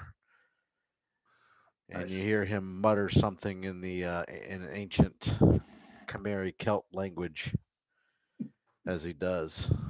Epic. Yeah. The body stands for a second with no head, and then falls backwards. And then, seemingly a couple seconds later, you hear ding as the little crown jingles on the ground. All right, so missile fire. Basil, this guy just blasted your chest. All right. Yeah, he's gonna aim for that bastard, and here goes the double shot. And he's actually down to his last 4 arrows in the current quiver. That's right. Yes, So- 17 quivers. He's got 3. So here we go. Oh, That misses. Well, hold on. The first one hits. What's the first one? Is Yeah. a single shot, the double shot? Yeah, so Yeah. does 12 points of damage with that one. Yep, that kills him. Laser crossbow guy drops. oh, nice. I was getting ready to charge him too. Uh, Son of a let's- bitch. so Muda with the spell. Okay. I spin the old prayer wheel over Nesta. Oh, Oh, 2 points. sorry. 2 points. Okay, you're at 2 Uh, points. I think we decided that it starts at 0 once you get healed, right? Yeah. So yeah, you pop up to 2. I shove the handle of the prayer wheel in her cleavage and say, "You may need this more than I, since I am out of spells for the day." Okay.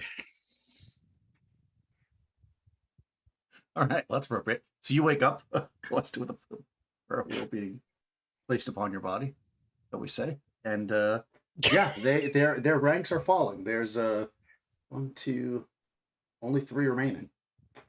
One of which was attacking Muda, that is now in one of which that was going after Callista. Oh, isn't that the one that you killed? Oh no, you decided to attack the one that ran at you, Panesta, which of course Yep. makes sense before you get to that one. So there's one on Callista, that just dropped Earth. There's one was on Muda that's charging that direction. There's one that's sitting directly behind Basil, about 3/4 away into the room. And yeah, what's everybody doing? Panesta. Now I'll melee the one on Callista.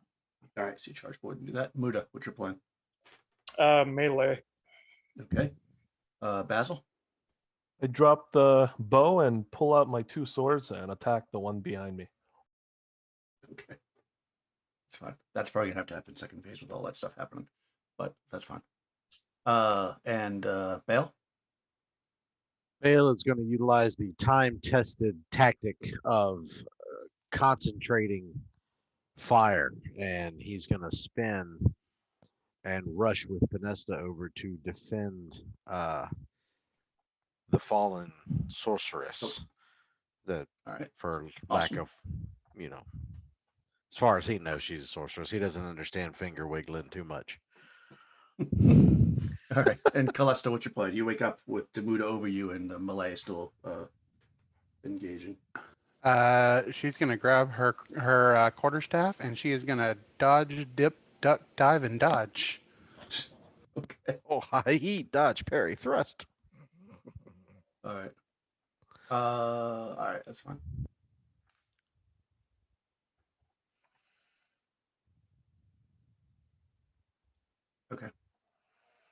Good. Initiative, Crystal. I mean, Nikki. 2 for Okay. them. Also a 2. Oh, what's your dex? 18. Oh, well, let me check theirs. No, you guys go first. Okay, Vanessa. Charge forward. Yes, all right, I will roll. Ooh, that might not hit anything. It's armor class 6. That does not hit. Yep, unfortunately. trip over myself as I run forward. Okay. Muda. Oh, the power AC 14. And it was a critical miss. And that was a critical You miss. rolled a 1 on the d20 and a 1 on your damage. Go ahead and roll a d12. First crit miss of the day. Oh my gosh. Let's see if you kill Callista. A 3. No, I don't think you did. You are a cleric type bad miss. Oh, nobody can really fault you for that, but they do. But they will anyways. Fail. It's actually your round to have 2 attacks, but there is you're charging forward to attack the one that Vanessa did but missed. So go for it.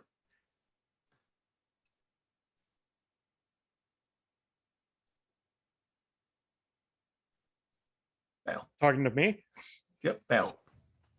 Fail. Sorry about Oh, that. fail. No, I'm sorry. Yeah, you guys have all got names that are too close together now. We're either gonna have to drink somewhere else or kill off species here. So, Vanessa, did you hit him? Oh No, no, she I did not. tripped.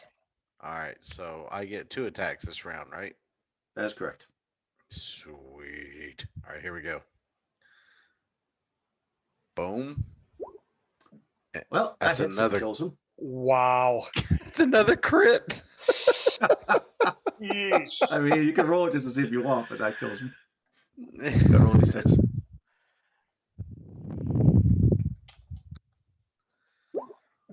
Oh, triple damage. Well, that would have been good. Good lord.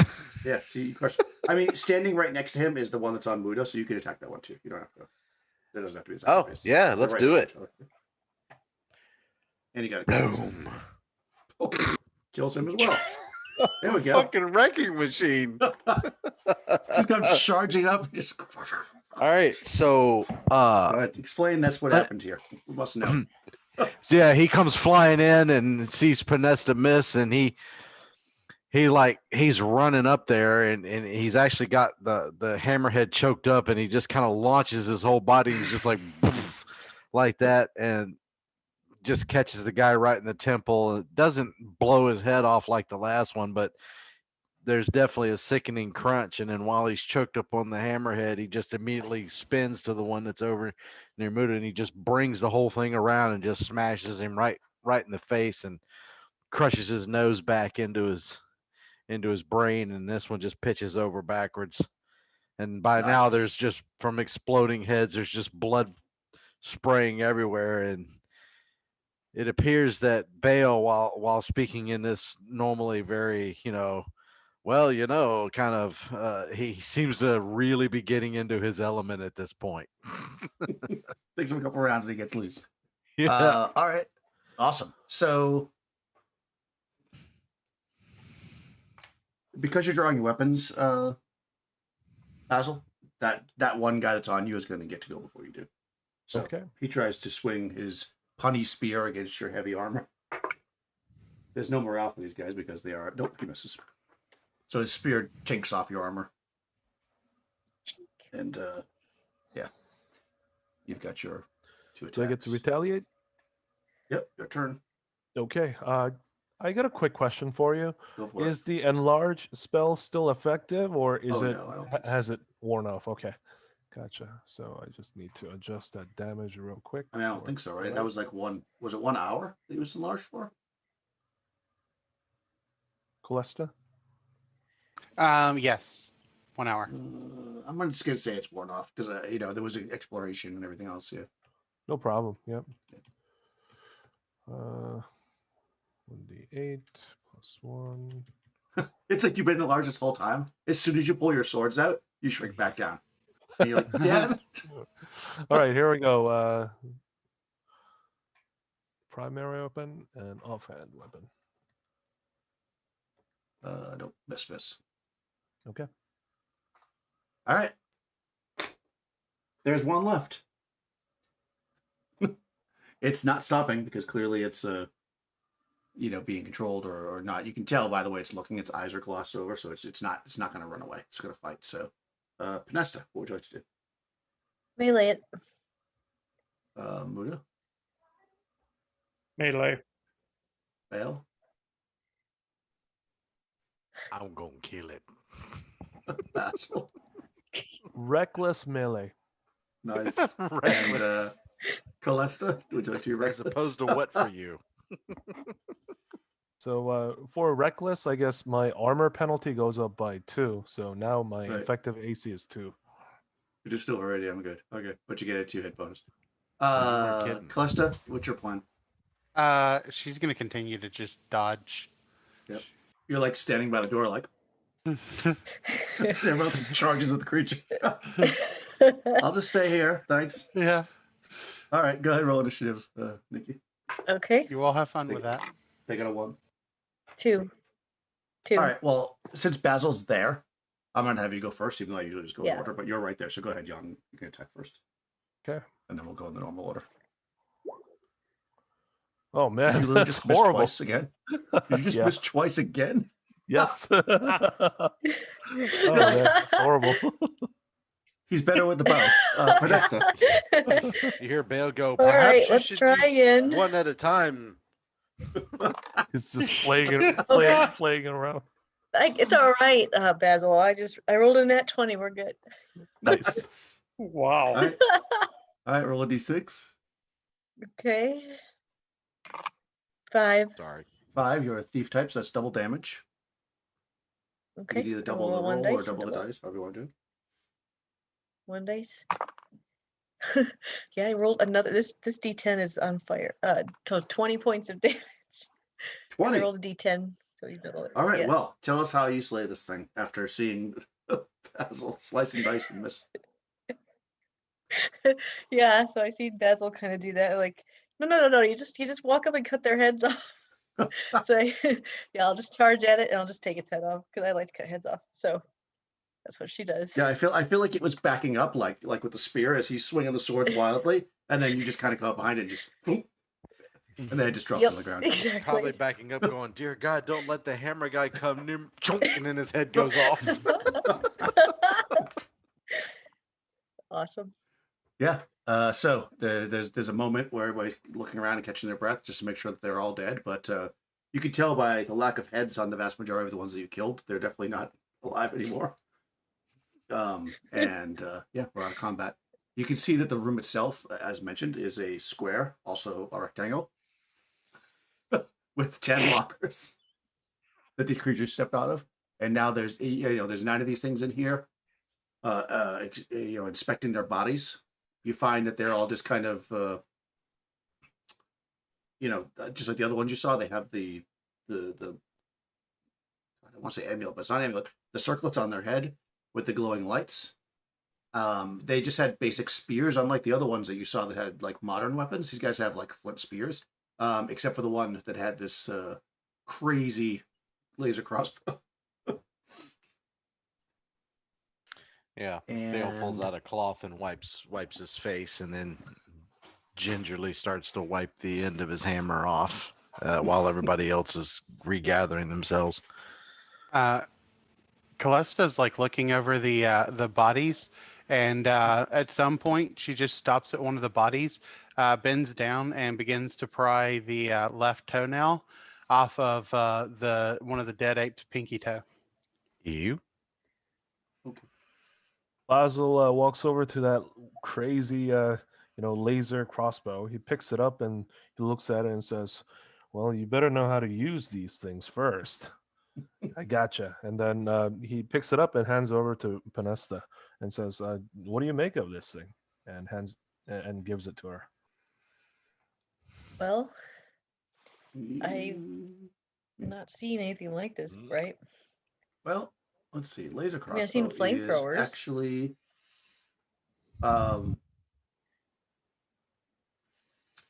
You could. I'll give you. I mean, you're a bard, and you've encountered other technology like this, so I'll give you 4 and 6. You 4 don't- and 6. you don't Okay. need to know much about it. Oh yeah, rolled a 3. Okay. Well, you would know that legend has it that this design of weapon was originally brought down from Saturn, and so they say. But in ancient Atlanteans and also the Amazonians kind of figured out the technology and were able to make some themselves. This is like before the plague, the Green Death. But since then, the knowledge has been lost. But you do know that you use it just like a regular crossbow, of course, but there's no bolt there. There's basically a small box that slides into the back of it, like basically at the stock. And you can look at it, you can see how it works. And now because you know that, you just kind of looking around, you see that you notice there's another one of these boxes laying there. It was in the same place that this creature was. Okay. Yeah. So I will tell Basil. Well, I heard a bard sing once of technology like this from Saturn, which, bards always making stuff up, but it could be. And but Atlanteans and Amazons have been known to have made these in the past. Amazons, you say, and then Basil takes off his helm, and you know him to be an Amazon. Yeah, so you Right. may have you've definitely heard of it then, at least on some level in your tales. Yeah, But this is way before your time, of course. yeah. So you do know, I mean, again, from the Bard's Tales and also from just being an Amazon, that they're not really magic, but they seem to be treated like magic, but they do have a limited number of shots.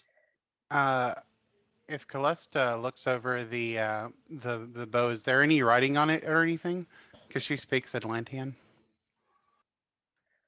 High or low? Low. There is writing on it, but it's actually in Amazonian. Which do you speak? Read?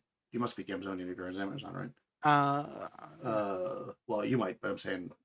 I don't know. Yeah, Basil's an Amazonian, so he knows how to read it.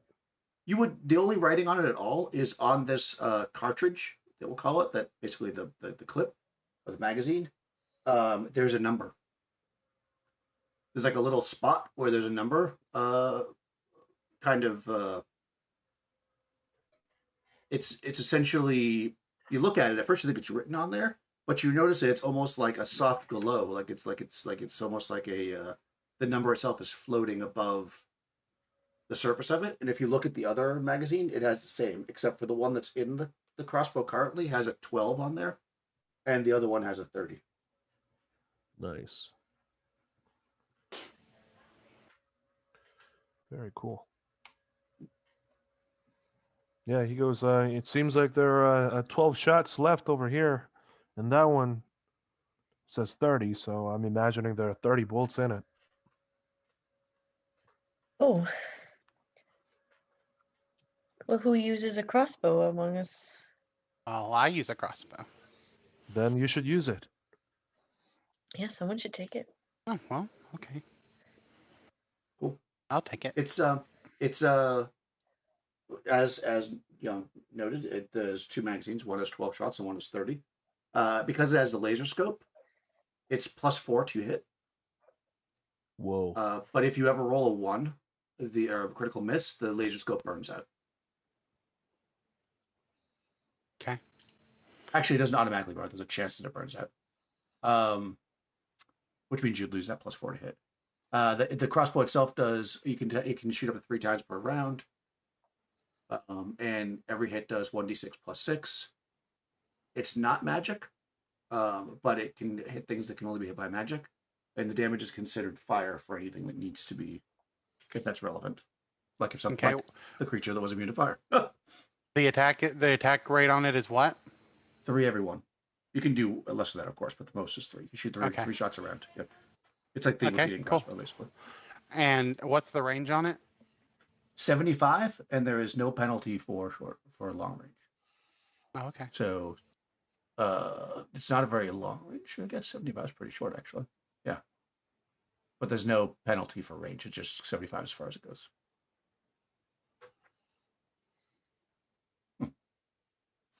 Yeah, kind of a short range. But then again, well, actually, that's not true. We have had times where you guys have shot at longer ranges. But generally in a dungeon, it's not a problem. Other than that, the room is fairly empty. I mean, there's bodies in here. There's these guys that are now dead. They all have those flashing headbands, and there's a door. Nothing in the lockers they came from, or the little No, their the little only thing that was alcoves. yeah, you actually should check in the lockers. You can actually see that they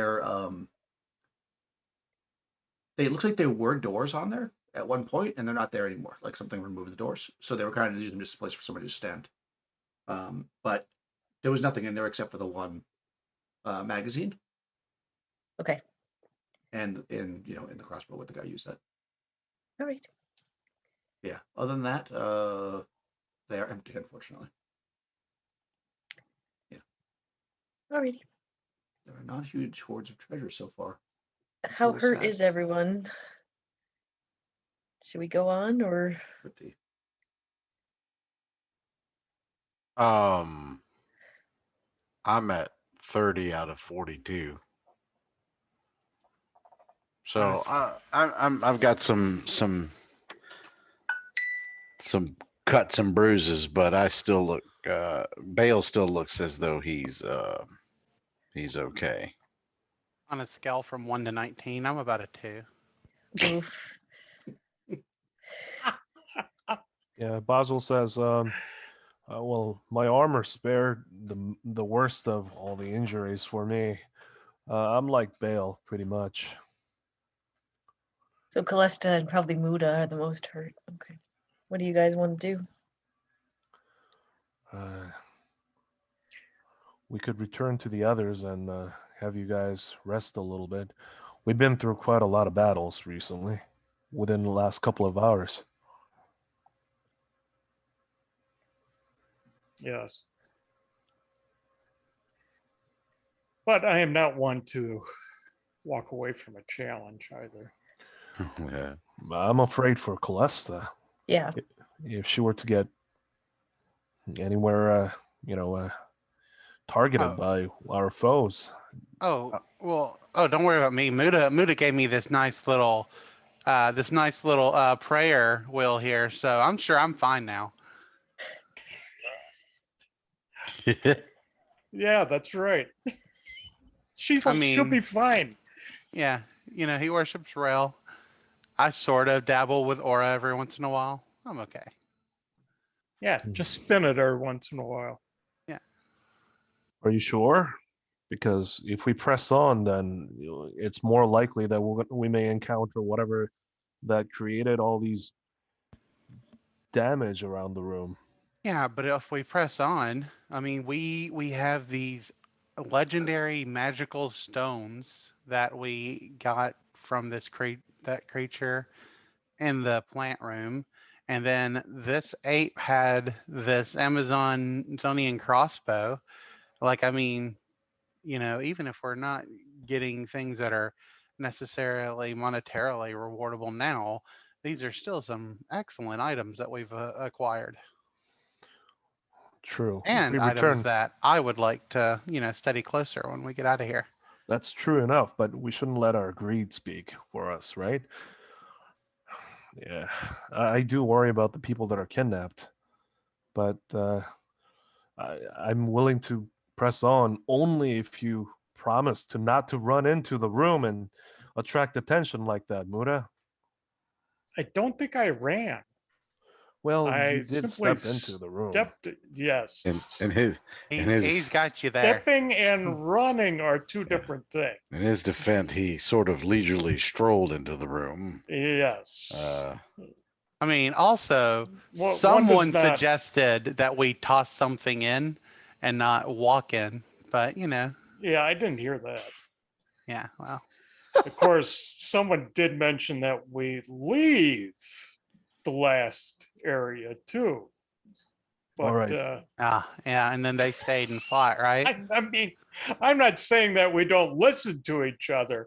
I'm just saying, if we're going to, one camel should not bark at the fleas of another camel. Yes. Well, Right. But based right, on the I'm sorry. Oh, I apologize. I cut you off. No, that's fine. No, I was talking to Calesta. I was just gonna say it sounds like we need to do some like team building exercises. Like Panesta, you should schedule something, put it on the books for us. Team Well, building. I'm not the smartest man, and I'm not the wisest fella, but I've been around a lot of battles, and if we're going to proceed, we may need to come up with some kind of a plan. If we run across these giant creatures that caused all this havoc in these previous room, what are we going to do? What's our Mm. plan? You mean like the giant creatures that have left already and have left everything clean? I'm not so sure whether if they've left this place.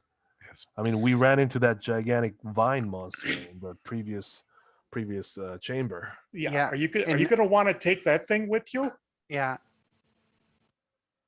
I Well, mean, really, if you're moving, do you want that house plant with you? what I've Also- heard from so far since joining you people sitting around the dinner table and around the fire hearth and whatnot, is that planning is not exactly, doesn't seem to be huge on the strong suits. Um, but that doesn't mean you can't be successful. yeah. I'm just, you tell me what you want to do, and I've pledged to help see it done, and I will not go back on that. Also, I'll oh. tell you what I want to do right this second. I'm going to take this potion of healing that I just remembered that I acquired, and I'll give it to Callista. Yes. Oh, Uh, nice. You Thank see what you, talking Vanessa. things out will do. I would also like to point out that the last time we had this conversation about making a plan and everything, we didn't do that plan at all. So exactly. like the plan was run away, and then the person who came up with that plan was like, "No, I'm gonna stay and fight." yeah, because it was catching up with us, and we I couldn't mean, it was have. catching up with you. True enough, I really had no choice. It sounds like she's saying you need to run faster. Yeah, I literally cannot in this armor unless I take this off and abandon it Oh, altogether. wow. Well, that's a choice. Your life or armor. All right. I don't know. All right then. I will take the point. I'll fight defensively, and I trust Bale's hammer to be offensive. I'll try to attract whatever the attacks our foes may throw at us. And in the meanwhile, Callista, you stay back and fire arrows, and I'll keep it from advancing. Yeah. As far as Muda and Panesta, you guys know what you do best. So I'll rely on Panesta to either retreat or fight. Yeah, I'll try to run away best as possible if we come to that situation. And me? What do you rely on me for? Everything else, scouting. We're gonna rely on you to get us in trouble, Muda. Wisdom. We rely No. on you For for your the wisdom. wisdom of your people. And also to get us in trouble. Rel says we are in trouble. Well, onward to At further. that note, let's take a little break, and you Yes. can drink your healing potion, and we will come back in 10 minutes and see what happens. Decide what we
Okay, we're back.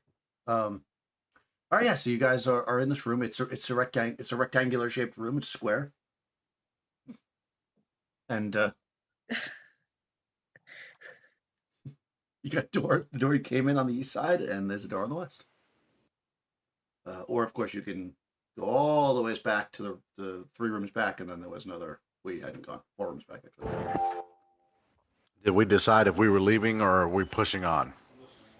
You're pushing on. He says, like, how dare you ask such a silly question? Well, Oh, I mean, you've got your silly stone. I mean, what more do you want? And actually, since you've had that stone, you have just been devastating. It's not proof's even in the stone, pudding, though. my friend. I was gonna say it's not so annoying now that I see what it's done. In my defense, I've been known to land a good blow without that stone too, but this stone may be helping a little bit. But hey, this is why we adventure, is it not? Okay, well, I want to see you go without the stone now. Just put it away. Let's see. Put it away once. I think he should keep it, personally. Just my opinion. No. In all humility, let's see what he does. My friend, I would have no problem taking you up on your challenge. However, far be it from me to go against the wishes of a lady. So, Oh, she says I should keep the stone. I'm keeping the stone. I see. But don't worry, we will settle this bet later in some way. Worry not. Yes. You guys can have a duel when we're Oh, not Oh, I'm not dueling him. in a No, giant's not a cavern. duel. Not This is a friendly I'm wager. not stupid. I mean, look Oh, at him. no. He's built like an ox. Basil, in the meanwhile, is fixing his shield to make sure that it's secure on his left arm, and he says, "Come on, enough banter. Let's continue." Agreed. Shall we continue on through this room? Yes. Okay. Could you scout for us unseen, Muda? Or seen. I mean, I prefer to be seen. But I mean, you need to relax. I mean, that's part of this. I mean, just to relax a little. I would relax once we're out of here, but I've seen Colesta fall already. So, Yes. yeah. And you're right. I'm going to walk towards the door, and we all know what's going to happen. Yep. You walk towards the door. It slides open. Yep. And I duck. Yeah, Nothing I was happens. gonna say, how about we let me go through the door this time, my friend? Yeah. It's leading into a hallway. It's descending down to the west. Okay. Yeah. I'm looking at the wrong room. It's descending down to the west. And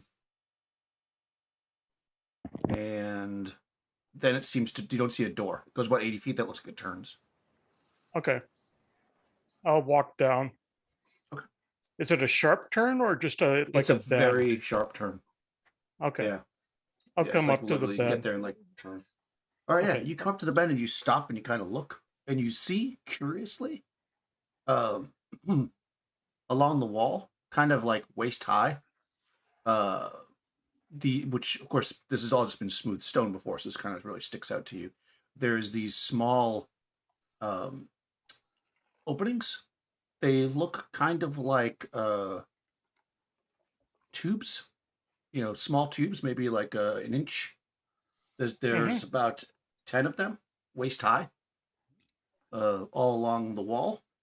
Okay. And I'll lay on the ground. okay. So yeah, if you lay on the ground and then you're gonna like move past them, or I'm going to lay on the ground. I'm going to look around the corner. Okay. You lay on the ground, and you look around the corner, and you can see that the pathway goes about 150 feet, keeps going down, and then you see there's a door down there. You also see, since you're laying on the ground, that there is indeed what appears to be some kind of a pressure plate here on the ground. Oh. Okay. I'll look now as I look back. Mhm. Looking up back towards the party. Right. So I have descended, right? That's correct. Okay. So if I press, I mean, I'm assuming you're just a pressure- little bit. Yeah, I mean, my assumption always, just before we get into anything too technical, is that you're like maybe 20 feet in front of the rest of them. So they're descending as well, but they're just behind you. Okay. So you can see them. Yeah. And I'll look back and I'll go, you guys might want to back up a little bit. Because you see those things on the wall? Yep. Well, I'm going to roll onto the pressure plate and I'm going to see what happens. Just because I'm curious. And if it's gas, then I might have a problem. But if it's something else, it might be pretty cool if you get out of there. We'll stay back. Are you going to Failed. roll over and past the pressure plate? Or are you going to roll and stop on top of it? I'm going to stop on it. Okay. Bale just kind of leans over to everybody else and says, well, you got to admit, the little bastard's not afraid of anything. Rail is with them. Rail is with them. You roll. Yep. You hear a brief sucking sound, and then as flames jet out of the tubes on the wall and scorch the opposite side panel. I mean, you're underneath it, but you're basically out of the range of it. So I'll give you an Right. avoidance save. You'll still take a little bit of damage if you don't make it, but you're definitely out of the range of the normal. No, I failed. Okay. All right. So you're just gonna take a D4, which is a lot less than you would if you had walked through. Believe me. 2 points. Oh, 2 points. So, Okay. Yeah. I mean, if you were standing up, you would probably be, cinders right now. Yeah. And that 2 points wasn't from the flames. He just rolled on his arm weird. Exactly. No, it was literally from the heat. It was so hot, even though it didn't touch you, that you're like burnt, like sunburned. Right. That is the thing. You're right, Well- Muda. That was pretty cool. Yeah. That, you see half of my mustache and beard are gone. Well, we know what that does now. Good job. We might Good want to job. avoid that pressure plate. It's sort of right here. You know, I have a Yeah. quarterstaff. You could have asked for it. Yes, but now I have a much better understanding of it than what the quarterstaff would have told me. Fair enough. All right, then. I w- suppose we could all crawl under it or float over it. Yes, that's true. Or you could just walk around the corner. I mean, you could just kind of hop. Yeah, you can avoid it if you do. Now you know where it is. You can get around it. Yes, I let's avoid that. Okay, and eventually when Seems it gets smart. up, and everybody gets past, and you actually hear it click back into place. So also, since you were already on it, they could have just walked across as well. You would get that you had set it off, so until it resets itself, it was Oh. basically good. Okay. But now it's reset itself. So you know it will go off again if you step on it, but you know how to get around it as well. So Right. Well, if I know that I've already set it off, I'm just going to lay there until they pass. right, exactly. That's right. Once they pass, then you get up. You know it reset itself. So you definitely heard it reset itself. I'll just And I rolled lay on there. your trap thing. I rolled a 1, so I was like, you definitely got all the info on the trap. Yeah. Yeah. So yeah, you know that it has now reset itself. So if you were to step on it again, it would go off again. Yeah. Thank you, Muda. Thank you, Muda. You're welcome. See, it's Yes, good that thank we thank each other. That's that was actually good because that would have been very, very bad. Yeah. Anyways, so you get down to the door, traveling another 150 foot or so on a very steep incline or decline, as it would be. You come to a door, and you're expecting it to just pop open when you get within 5 feet of it, like every other door for the most part has, and it does not. Right.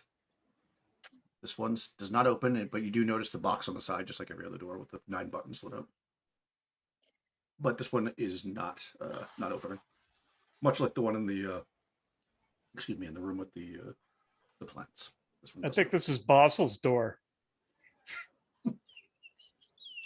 Yeah, he walks up in front of the door and says, "Well, I don't have any keys," and looks to Muda and says, "Maybe you could help us open it like you did before." Oh, I did that. You made the Not wires wired. hot. That's right. Oh, that's right. I did that, didn't I? You did make the wires hot. But okay. And I will pry it open and try to do what I did before. Okay. And you already done this once before, so I'll give you a bonus.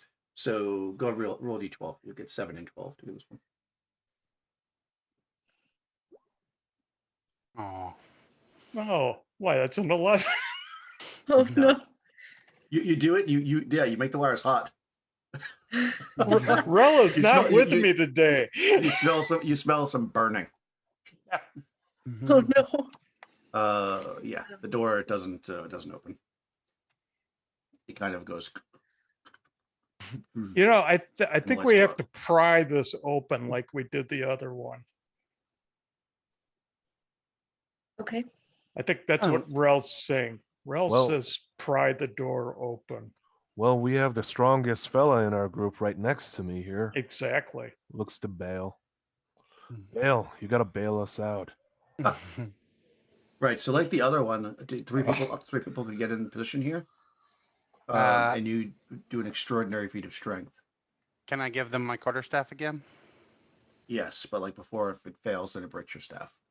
Okay, that's And fine. It'll add 4 to the. Since I'm going to give them my quarterstaff, I'm going to ready shooter with that not magic Amazon crossbow. Nice. Okay. So who's doing it? 3 people can do it. I'm assuming Bal will be one of them. Yeah, I should Uh, probably be the main one, and they should be helping me, right? Isn't that- About exactly. the ready shooter, could you do that even if you're not like a crossbow master? Oh, I don't know. I think all bows can do that. That is a good question. I don't I think think it ready takes shooter is just something that mastery. anybody can do. What actually more interesting, can you do it if you're not a fighter? That's the thing that I was like. But go ahead and look it up while we figure out the math. Okay, so who else is doing it? If So- a shooter, it Go just says if a shooter enters combat with a crossbow cocked or arrow knotted or wand aimed, he can discharge it before any other actions are taken, regardless of initiative results. This, Right. And on the chart, it's not listed as fighter only or anything like that. no, it just Under says if the- a shooter, and it also says it also says crossbow, arrowhead, or wand. So Oh yeah. Oh, Yeah. interesting. I didn't realize wand was part of that. Yeah, anybody can do ready shooter. Yeah. Cool. There you go. That is very I useful. am of Nice. average strength. Mood is willing to help, but Right. think What is yours? it's- I think Pinesta was strong last time, right? Yep. Yeah, I have 14. Okay. yeah, yes, And what's Muda's strength? 11. Okay. And Basil is 13. So it's me and What- Basil and Bale. What is yours? 15, y'all? 13. Oh, 13. You're weaker than Pinesta. Yep. Would you get the extra +8 because you're a fighter? So Yes. 8, 8, and 8 is 24 plus 40 for Bale is 64 plus 4 for the staff. So you got 68% chance there, Rush, to open this door up Come on the on. first try, or else you're going to break that quarterstaff. Let's go, Rush. So just roll a D100 then. Mhm. That's the easiest way to do it. I mean, there's probably other Yeah. combinations of dice you Yeah. could roll to do it, but Oh man. Oh, you jam the staff in and snap really loud. Oh, So I take the 2 pieces of staff and I look at it and I look over at Callista and I hand it back to her and I say, well, the problem is that this is actually a buck and a quarter staff, but I'm not going to tell anyone else that. And then he hands it to her. it's okay. It was only cheap mahogany wood. well, now we can wedge 2 things under the door. I didn't know if anybody's going to get that reference. I did not get it. I didn't either. Bugs Bunny, Oh. Robin Hood. It's actually a buck and a quarter staff, but I'm not telling him that. Anyway, sorry. Nice. It's my brain at Okay. work again. No, it's fine. Yeah, I'll have to. Bugs Bunny is also classic. Now I'll probably get sued because we're quoting movies we're not supposed to. No, I'm just kidding. Okay, yeah. So the thing snaps, and you're all kind of like, and then all of a sudden the door opens up. But luckily, you're not surprised, and you have ready shooter. So if you want to shoot, you may. I will tell you what's in the room before you decide to recklessly just shoot the room. You're certainly welcome to do it. I mean, Okay. 90-foot long, cone-shaped chamber, 60 feet wide at its west base, 20 foot wide at the east. So you're at the fat end. The ceiling peaks at an apex of 40 feet. The walls of this room are set with massive panels of glass, cracked and charred, with frayed wires exposed. On the floor is a massive pile of raw corundum. Let's see. You know what it looks. Oh, actually, you might. I know we already determined that you know what a corundum was. Set halfway along the south wall is a large glass-like cylinder, 15 feet in diameter, 15 feet tall, with a metal frame door brimming with wires. The narrow far side of the room is dominated by a massive metal machine with knobs, switches, and you see blinking lights. You see glass, vents, and wires. Hunched over the machine is a massive cone-shaped being of otherworldly origins. But you are a magician, so go ahead. I will give you a 2 and 6 to know what this thing is as it turns towards you. I have no idea. Okay. I'm gonna show you a picture because I took the time to set up this in the picture because it's really good. But I will also describe it to you. was it in Zoom or Roll20? Okay, there we go. Roll20. I mean, I'm definitely gonna shoot that thing. Holy shit. All right. I mean, it could be friendly. Yeah. It never looks know. at you. Well, it's like, if you it think is looks friendly, it's about to have a bolt through it. all right, so let's see. The walls are okay. So the cone-shaped being. It turns. You see how it has those. I mean, you can see it, right? The trumpets. It turns the trumpets on you, and it's like, Trumpets. and then you hear it kind of speaks. It says, "Intruders, you will be exterminated." And one of its like tentacles that's near its that one ball in the front that looks like a head lifts up, and it seems to have a wand in its hand. So it was good that you told me that Ready Shooter is also for wands because it also was ready for you because it opened the door for you. So, thanks, Crystal. Nope. Well, you're I'll welcome. let you shoot but- first. Nat 20. Nice. Right, it's going to be well, actually, I guess it wouldn't be simultaneous necessarily. Well, it happens in 0. It doesn't matter. It's going to go off. Nat 20 is awesome. Go ahead. All right, that's one hit. It's shoot. a D6 for crit, right? Roll a d6. Yep, when you're a magician type. Yeah. I rolled a 3. 3 is going to be +2 damage. So damage +2, Okay. and that crossbow does a d6 +6. Yes, it does. Okay. Well, it did 9. It already rolled it. Sorry. That's so that's a total of 11 damage. Oh, nice. Holy crap. So yeah, okay. she's like she quickly looks through the scope and like hits its trumpet. Well, it's a laser scope, so. She You put looks a dot down the on it. laser scope. Yeah.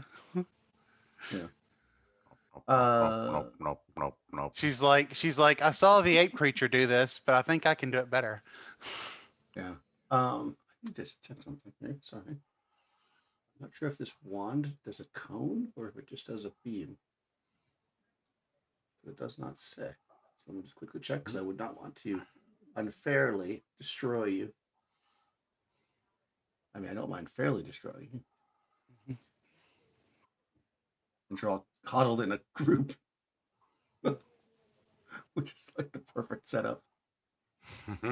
Ah, yes. I've waited so long, it says. This wand carved from the rib of a demon, top of the black sapphire, 60 foot long and 10 foot wide. Ooh. Okay. Well, you're in a 15-foot corridor, so it's not going to hit all of you. So let's do this. I'm actually going to everybody roll a d6, and we will say that the two people that have the highest will get the lowest score, I should say, will get targeted. All right, so it's a 2 for our warrior there. Roll a d6, you said? Yeah, and the two lowest numbers are going to get whacked. Uh-oh. Hold on, let me roll a 1 real quick. I told you. I told you. Rolled a 3. All right, so it's looks like it's Mike and Crystal. All right, so you guys both get to make a saving throw versus, I believe it's an avoidance saving throw. Creatures in the area effect must make a device saving throw. Oh, Make good. I a get a device +2 to saving those. throw. And I still And you failed. can use your defense adjustment from dexterity. Oh. I would still fail. Okay. Mike. Did Mike also get a low number? Oh, if you call 1 low. All right. So I yeah, mean, you guys it's not 0. So you are both paralyzed for. Oh, let me see if this is turns. Well, I guess it will matter. Yeah, it's turns. Okay. You're both paralyzed for 7 turns, so about an hour. Nice. But I mean, maybe spells don't get you. Yeah. So you're like, you fall backwards. Wow. Yeah, guys. So Rella's creature with me tonight. this creature just used a wand against you. The door's open. It's pretty creepy looking. Could have been friendly. Who knows? But you did shoot it first. Yeah, I'm sure Look when it this- was going intruders alert attack on site, like it was Yeah. like trying to communicate its You will be friendly intentions. Yeah, I remember it shouting, "You will be exterminated," before we ever shot at it. So Yeah, I mean, he sort of opened the door for this. he has a You weird know- way of making friends, you know? I mean, You know, it's not from around here. It doesn't really understand the nuance of the common tongue. Clearly, Okay, you so- ain't from around here, boy. this poor innocent machine who was just trying to alert all the dungeon that you were here.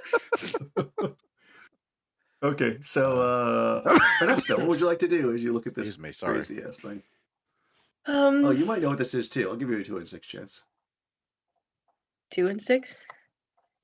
It's a pretty obscure. No, I rolled a 4. Nope. You know who would have known? Tulok. Probably. Yeah.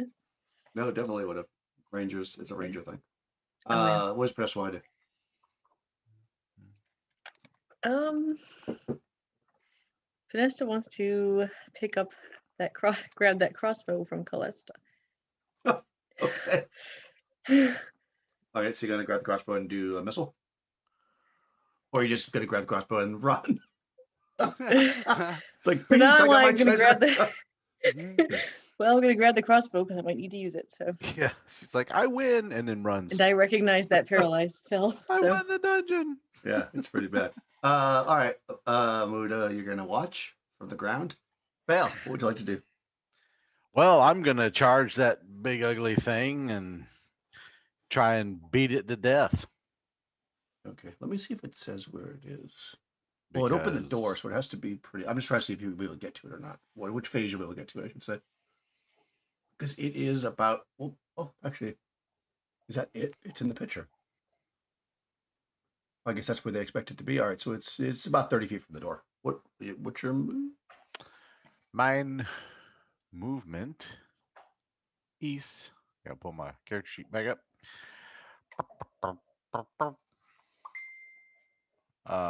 Come on. My movement is 30. Okay, so you can get there the first phase. I know that Young's is slower, so if he plans on charging, then It's going to get their second phase. Are you planning on charging, Baz? No, Basil actually, seeing that Bale is charging, he has to cover him. So he takes out the bow and starts shooting. Okay, so you're going to go second phase because you have to drop the shield and the sword and get the bow. Fair enough. Okay, and Callisto, you're frozen. Okay, go ahead, Crystal, and roll initiative for the group since you're paralyzed. By the way, the small shield is affixed to his left arm. You could use Okay, it to. well, Yeah. yeah, well, that's fine. But I mean, you're still going to pull the stuff out, so you're still going to go second phase. You can't use it to defend when you're using the bow. Correct. Right, but you don't have to drop it. Yeah, you're right. Go ahead, Crystal. Did you roll? I'm sorry, don't have roll. Oh, I'm sorry. Am I rolling? I'm sorry. Yeah, roll initiative. Since you're paralyzed and you won't be able to do much Okay, else. that's fine. She rolls initiative. She thinks, maybe I don't want to worship Rel. She gets a 5. 5. No, 5. You guys go first. Okay. So you're gonna go second phase too, Podesta, because you have to arm yourself. So, Right. first phase is Bale. You charge forward. You're close enough, so make a melee attack against this thing. Yes. I run forward, cursing this foul creature, and smack the shit out of it. It's like beep, beep, beep, beep, beep.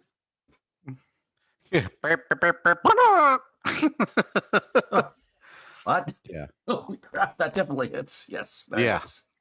Armor class -4. That barely hits, but it does. Would you say it barely hits? Barely hits. No, that hits. I That hope clearly that's and kidding. surely hits. For 15 points of damage? Holy Yeah, guacamole. yes, Okay. sir. Wow. Okay. You guys aren't messing around. It's going to get to go again, though. And you're right up in its grill, so it's going to try to shoot you with its wand. Go ahead and make Bring it. yourself a device save. Oh, he doesn't have to hit me first? Not with the wand. That's the saving Shit. throw is. All right. Saving throw device. I get no bonus. Oh, this is where I get frozen, right? Probably. If you fail, it does. No. Well, that doesn't make sense. I don't know. I clicked it. Device That can't saving be throw. right. Right, but it says Yeah, 10 is you- greater than 0. Yeah, did you put it? Did you It must remember be to in there actually wrong. put in your saving throw? Your saving throw No. should be, I think, a 14. What level are you at? I didn't. Level Okay. 6. I Well, think. I'm you roll level the 10. 6. 6 Yeah, is 14. 14. Yeah, so just put that into your character sheet, but you rolled a 10, it looks like, right? That's what that is? Okay. So Yes, which means that you saving failed. throw. Okay, should be a 14. Sorry about Yeah. that. No, it's okay. All right, Yeah, so if I your saving failed. throw was 0, yeah, you failed. So you are also paralyzed for a number of 7 as well. Well, So we'll see you guys in an hour or so. yeah. Hey, at least I attributed. Oh, you sure as hell did. Okay, then back up at the top. Go ahead, Panesta. You could shoot up to 3 times with the laser crossbow. Yeah, I'm gonna try to shoot it 3 times. Yeah, just Yeah. keep in mind how many shots you're taking, so we can keep. There's 12 That's rounds in fine. that first clip. Sorry to use your bow, Calesta, but 3 people are down.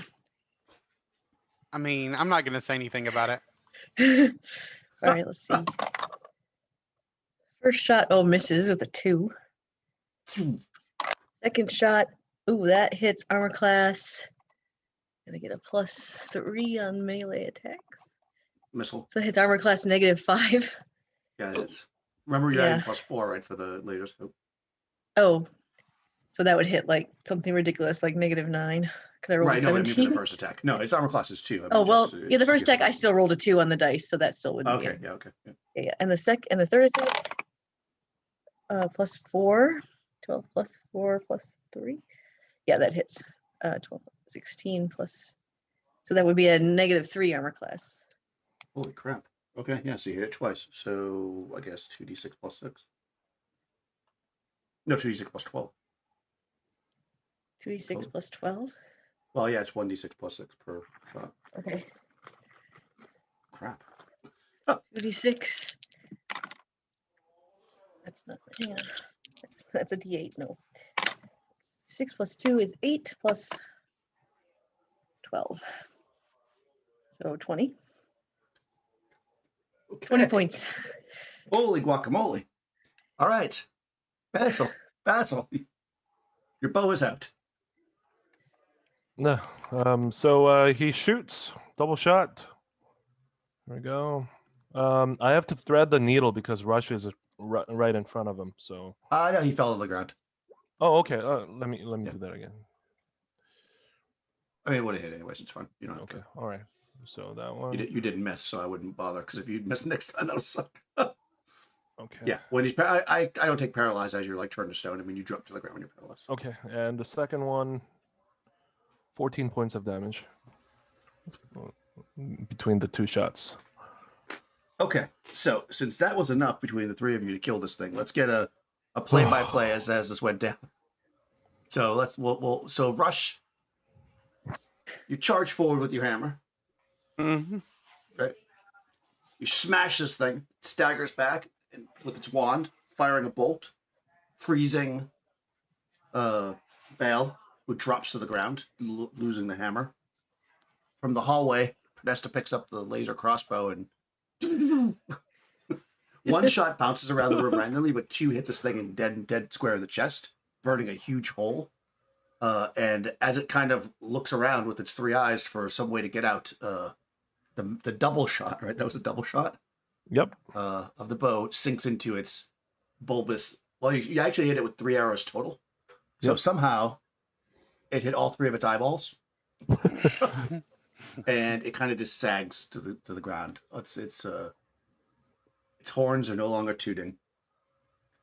Holy cow! You killed that fast. Oh man. That That's was the difference scary. between dice going well for you and not going well for you. Is that combat versus the last one? Yeah. Yeah. Yeah. That was scary. I mean, we Yeah. were like totally committed for the battle this time instead of like Yeah. people running away and hesitating. Yeah, no, you stepped into it. All right, well, the creature is dead. Makes a huge difference. Strange ichor is dripping from its body. You've got some sleeping or paralyzed. I mean, Nesta knows she has a paralyzed spell, so she knows it'll pass Be a eventually. while. Yeah. But in the meantime, yeah. It So you've got this strange room. I mean, you can just, if you want to, just wait until everybody wakes up. That's also fine if everybody wants to be involved in the. It's if you decide if you want to wait to investigate this room or investigate it while they're down. You know, how much time do you want to invest in here? I guess is the question. Basil says, I'll guard the door and I'll bring Muda and Kalesta into the chamber so that we can guard them a little better. All right, I'll look around. Oh no, there's no one else. So yeah, I guess Yeah, you're the only one. I'll look around. All right, yeah. I mean, so right, you've got this tube on the wall that has a door on it. It's got, you notice, you can tell like just by putting two and two together. This tube is very much like the ones that were cracked that had that weird goop coming out of them. Like it's similar in size, but it looks like different composition. And of course, those didn't have a door on them. If you were to investigate it, you look inside, you can see that it's empty now. Okay. But further down at the end, where that strange, where the machines are set up, you see a series. You know, basically, it's kind of like what you saw in that one room where all those metal boxes. But this is not torn apart; it's fully assembled, and you see lights flashing on it in similar patterns to what you saw on those headbands. And you also see a number of switches, and there's kind of a soft buzzing sound coming from it when you get close. Ah. Basil, I think this is what was controlling the Hermes. I see that contraption over there.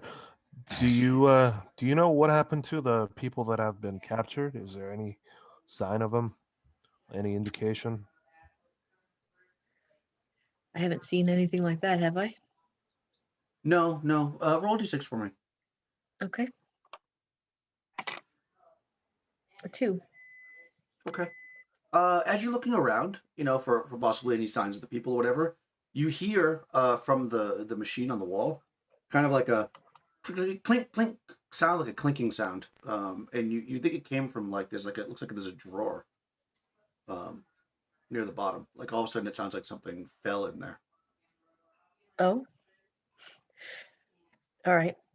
I'll kind of look at the drawer and be like, if this explodes, I swear to God. No, I swear to Rel.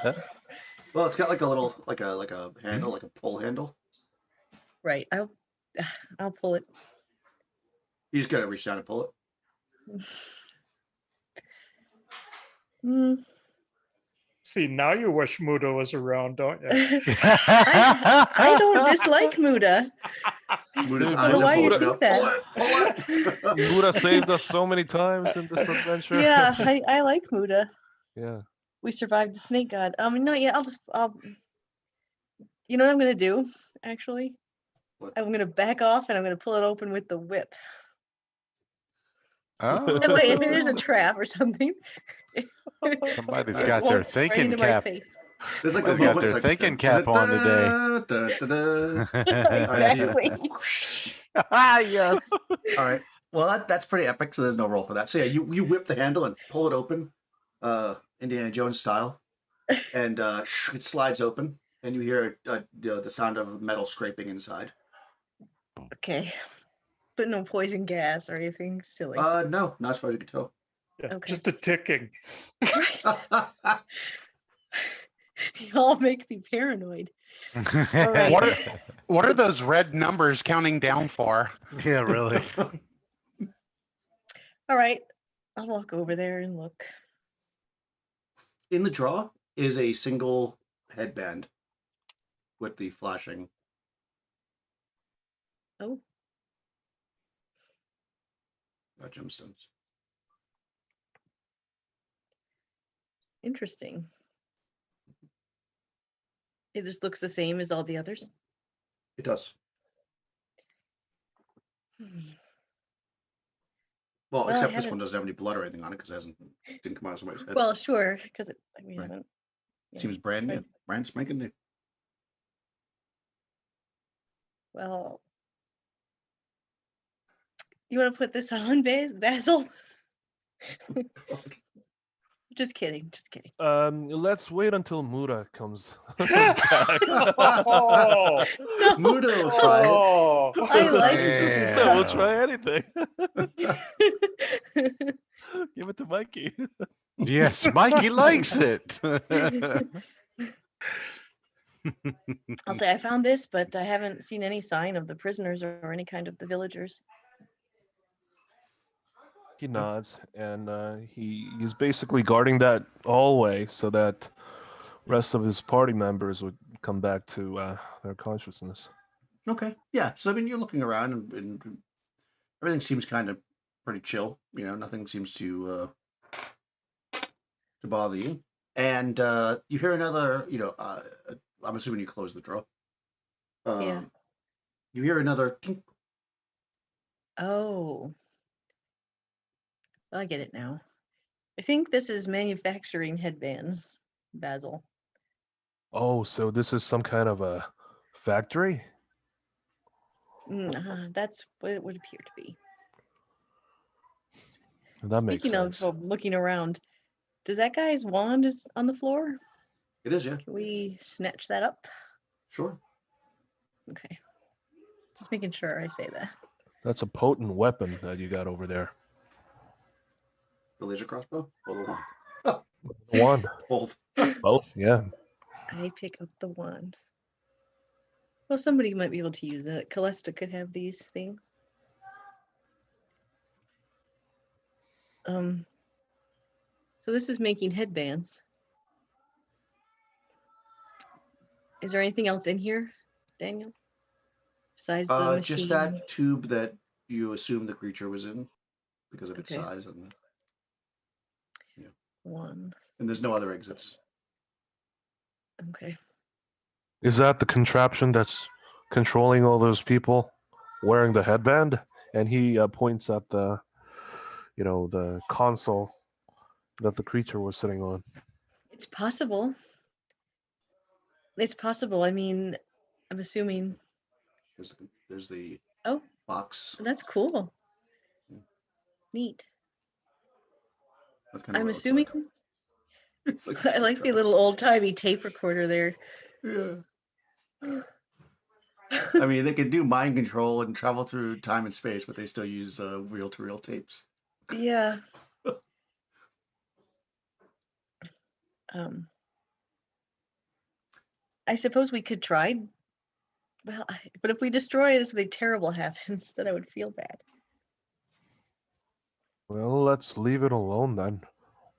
We could wait until Callista. Wait until Callista examines and tell us what she would think. And it's possible that without the creature, the headbands don't do anything. Maybe it's possible they needed some sort of input from him, it, them to work. Although the lights on the machine are in the same pattern as the lights on the headband, correct? Yes, you can see lights in the machine flashing in the same times. There's like a whole section of lights above the reel-to-reel tape, and you can see that those lights are flashing, but in the same sync. Are there like wires attached to that? To the headbands? No, I mean to the contraption, like some sort of a power source, Um, power cord. yeah. I mean, you could, based on all the other stuff you've seen, you would imagine that if you were to tear away some of these metal plates, there's probably wires back there, but there's none that are like exposed. Okay. All right. Yeah, Basil says, yeah, let's just be cautious. I mean, Are there any buttons to push? Oh, there's lots of buttons. Oh, lots of There are buttons and there are knobs. buttons and knobs. Yep. It's really too bad Buddha's paralyzed. I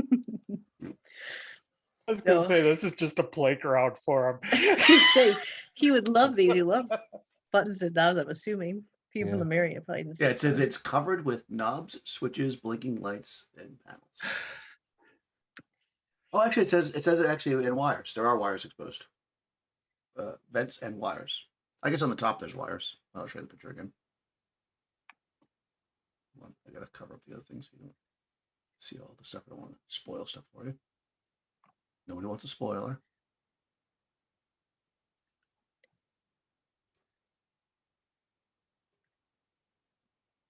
Yeah, I guess up here on the top there's some wires.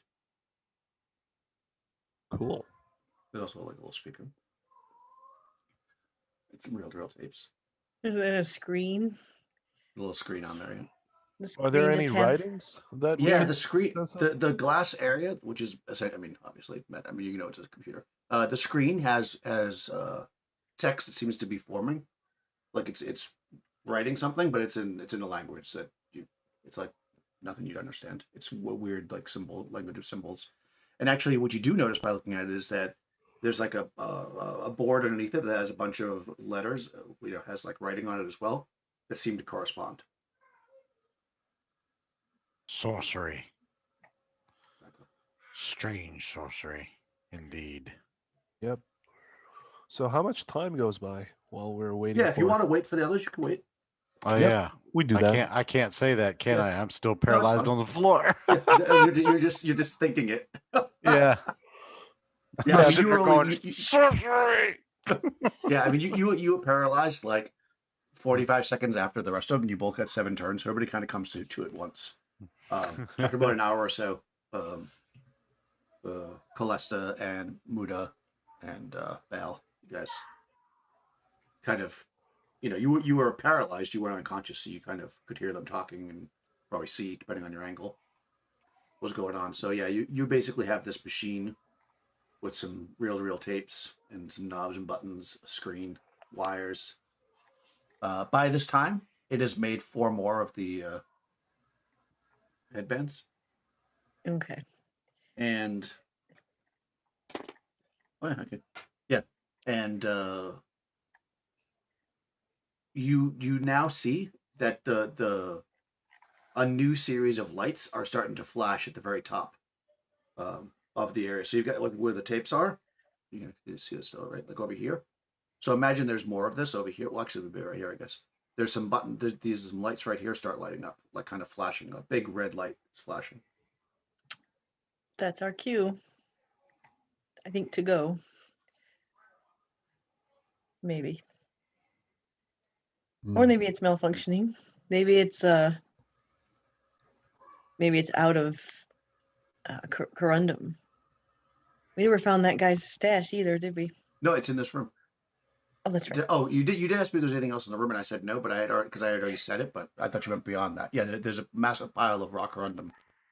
Oh, okay, just missed it. Okay. Yeah, sorry. I said it originally, and then when you said anything else, I thought you meant beyond that.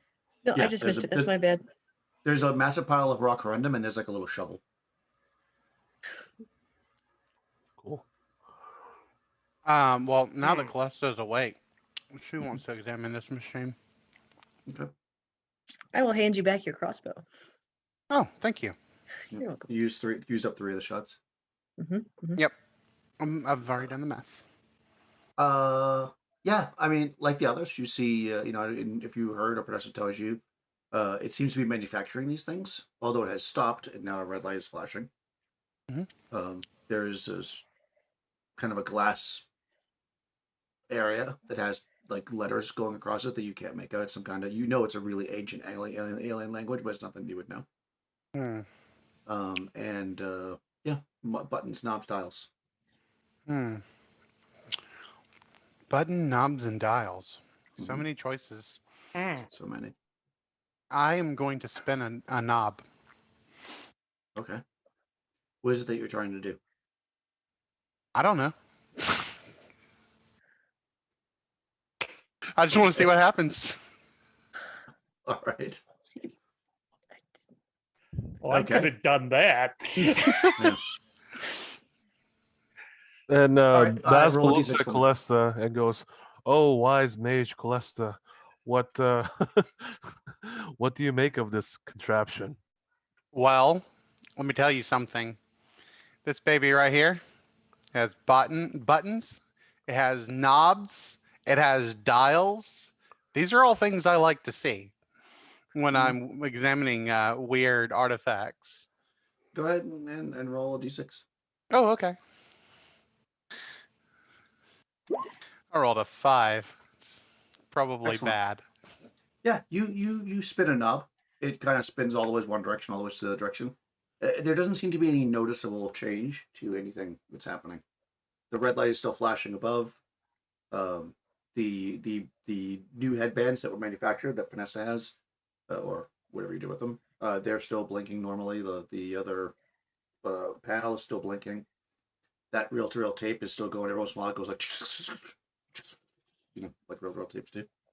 Is it continuing to drop headbands, or is it like not anymore? No, it's not. It actually has not dropped a headband in a little while. Yeah, I think this might be the refill light. Might be. Refill. Well, this contraption is the reason behind all these animals being controlled. I'd say we destroy it. Yes. You want to destroy this priceless artifact? Yeah. What is it for? It's to enslave creatures that are normally peaceful. I mean, you just said, what is it for? And then made up an assumption about what it does. No, Panessa No, just we told know. us what it is. It makes these headbands that are used to control. Well, it makes the headbands, but it doesn't mean the machine controls them. And anyway, it maybe do something other than make headbands. Or these headbands could be used for something else. Look at the creature that was using it. Mhm. It's a vile creature. I don't mean- trust anything that this creature would covet. I mean, I think it's kind of cute. Other than it tried to kill us. And Basil unsheaths his sword and then tries to jam it into the machine. He looks around for any objections, and if nobody does anything, he's gonna jam it into the tape reel and basically Oh. sever it. No. Okay. All that Bale would say was that no creature deserves to live as a slave. I'm just gonna back up. Yeah, Back you away. jammed it into the tape Exactly. thing, and you notice that the tape, obviously you probably don't know what tape is, but you see now that it's broken. You can see that like the pieces are flipping, and now another light up top starts flashing, another red light. That's probably the red light that's alerting everyone that we're here because you tried to destroy it. No, I think it's the red light that's telling that we've damaged that part over here. Yes, that's what I just said. Yeah, I think that's what you said, right? And he turns around and says, maybe my swords aren't big enough to bash it in a couple of strikes. Maybe Bale's hammer would do the job. Smash it with your hammer. Yeah, I Bale. mean, Free the enslaved, my friend. if that's what you Yes. wish, then I shall do It seems, Bell, that it's hammer time. it. Yeah, so I'll just wallop the side of this machine with everything I got. You got to hit it with full strength. Oh yeah, I'm just The gonna just full strength of Bale. An a blast extraordinary into feat of it. strength at that. Nice. Go ahead and make just a Yeah. test of strength. Oh, is it a test? Just Okay. a test. Bam. Oh yeah, yeah. You smash this thing, and more lights start lighting up, and you can see that it is. You see a lot of kind of exposed innards, and smoke starts to rise. Sweet. Like I'm gonna the- smash like it the- again. Okay, make a extraordinary feat of strength now. Basil steps back with his hammer Oh, up. All right, Shield up. I may have missed Okay. the stationary object. No, you hit it. You just when you hit it, you just the flame, the spark just keep going up, or it doesn't go out. It doesn't destroy it. Go for the lightning parts. There you go. Hmm. Okay, make one more Well, extraordinary feat of strength. That makes sense. This hammer does bear the name Tyrannus, which stands for thunder in the ancient tongue. Oh, really? Yes. Oh, all right. Well, then I will give you a plus 20%. Particularly if you go for the lightning parts. Sweet. Same Just thing. roll percentile and just 40. Oh, Well, it'd okay. be 60. Roll 100. Ah! Sorry. Roll E100. Oh, There you go. All right. So you smash into this thing. Tell me how you smash into it, and give me a good like computer exploding finale here as this thing goes up. yeah. So he after walloping the side of the machine and it doesn't even budge, he brings his hammer back and he makes a comment. He says, "Suffer the might or the wrath of thunder," and he's just like, boom, with the overhead smash again. And when he does, you hear the sparks and buzzing and things like that, and then you just hear the thing. I'm assuming it just goes dark, and you just hear a noise here. There's like, and it's just done. Yep. And the entire place goes dark. Exactly. All the lights in the place go out. Everything just goes. Oh, You're standing in a room. and it's pitch black. You can smell the burnt wire, and maybe now your other senses are a bit more heightened because now it's dark. You go on alert. You can smell the ichor from the creature that has dripped You hear out. Bale just go, "Well, that was unexpected." Bell, It drips on the ground. Bell, lend me the aid of your hammer real quick. Well, where are you? Right, you're standing in Over a dark here. space. I'm over here. Over Just follow here. Marco. It's it's pitch black in here, woman. Have we no lanterns or torches? I left? will light a torch. That's what I was trying to do. I'm gonna cast light on the end of your hammer. I grab- figured.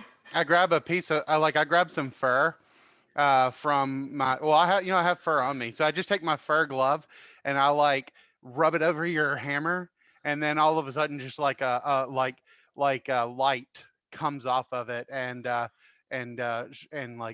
encases your hammerhead.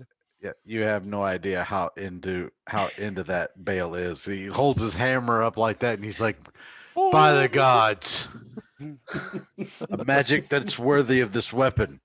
Nice. Nessa just looks at Callista and says, "You didn't rub butter on it again, did you?" Thank goodness. And then no. Basil looks behind himself. No, I would never use butter to cast light. That doesn't make any sense. Why would I use butter to cast light? Oh, well, I don't know. I get my magic from the Black Gulf. I don't, Well, I mean, spell that's components fair. are a mystery to me. That's how the druids do it. Okay. Yeah. So you have a torch now and a glowing hammer, and you are standing in this room, and the creature is dead and dripping ichor on the ground. It is absolutely dark in here now, except for obviously. Okay. There was no other way out, of course, as I mentioned. Well, I hate to leave all this corundum behind it. The guy was going to give us a reward, but We could put it I on see the no flying way carpet, to. of course. I could, yes. Well, I mean, I'm not. I mean, I know that you knew that, but I mean, I think there's you can put what 500 pounds. Yeah, I think it's encumbered. Hang on, I got it right here. It's Yeah, encumbered let at me 600. check. I think you can put it on there. I think that was you guys originally. It can planned, bear but- 2 unencumbered people or 500 pounds. Yep. And fly at 60. I don't think Well- he says how much corundum there is, so I'll just say it can fit on there. I have a question. Like, do you have to be on the carpet to fly it, or like, could you put the corundum on it and then like just guide the carpet? You know what I mean? I think I have to be on it. Yeah. Or someone. So it's going to be me. Yeah, my thought is you would be on it with the. Yeah, I mean the only problem with it, I mean it's a big block basically of stone. I mean you could carry it up, but it's going to take you a little while, even with the carpet. But you could take some of it anyways if you want.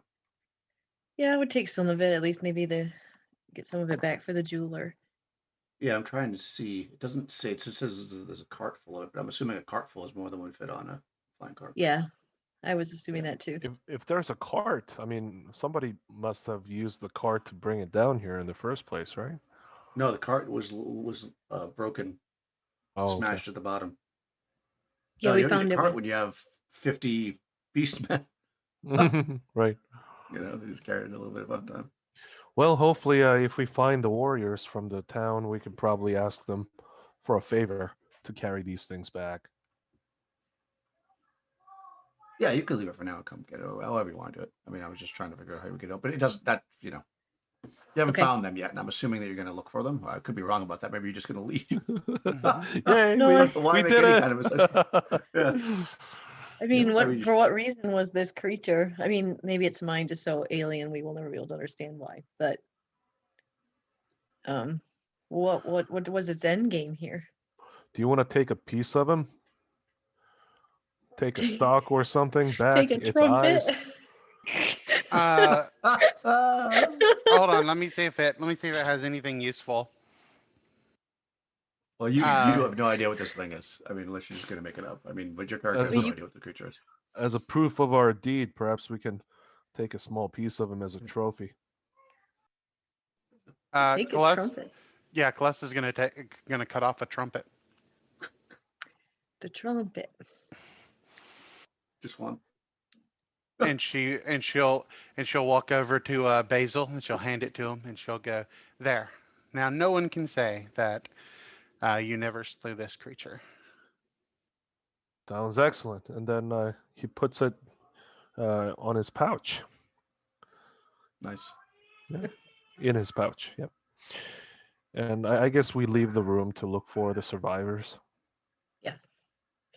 Okay. Of course, this is now. I'm not going to put this online, but for anybody else, but I will. I'll show you. There's also another picture of it, the other version of it. I like the one that I showed you, but this is the other version of it. This one's kind of cute. It's too cute. Where is it? There it is. It's cool, but I like the other version better. The other version is more monstrous. He looks This like one's too, like- Greedo. Yeah, exactly. It's almost too like cute, like like yeah, it does look Yep. like Greedo. That's exactly what I was thinking. Yeah. I was like, no, I look like Yeah. Greedo. Okay. See, if you had showed me that one, I might would have hesitated to shoot it. Yeah. That's the child this one has left behind, thanks to us. Right, exactly. Right, you guys killed that poor innocent creature that was just trying to go in the world. All right. Mm. Yeah, so that's Hey, the other version. I of it. saw what like its them both, wand but I could thought- do. All right, so yeah, so you guys head back up the way you came. I'm assuming you're going to avoid the trap. You know it's there. Yes. You go. How long does that light spell last? An hour. Okay. Yeah, don't Two, tell Bale that. He 3. thinks it's forever. Well, it's not 2:30, so that's 4 turns, 5 turns, 6 turns. Okay, so you're basically almost back to the room that I can't tell you what it is. So it's the one that was round with the one path that went down to the jungle area, and the other one path went here, and the one path went back up to that intersection. You're just about to get to that room, and the light spell ends, and so does the torch actually, because they both have an hour. I suppose you'd feel the torch burning out before, and you could probably light another one, assuming you have another one. I don't have very many left, actually. I have a lantern, and I think I have have some one torches left. as well. Yeah, I have 3 torches. I also Okay. have a lantern, a hooded lantern. Okay. Are you going to use a torch or a lantern?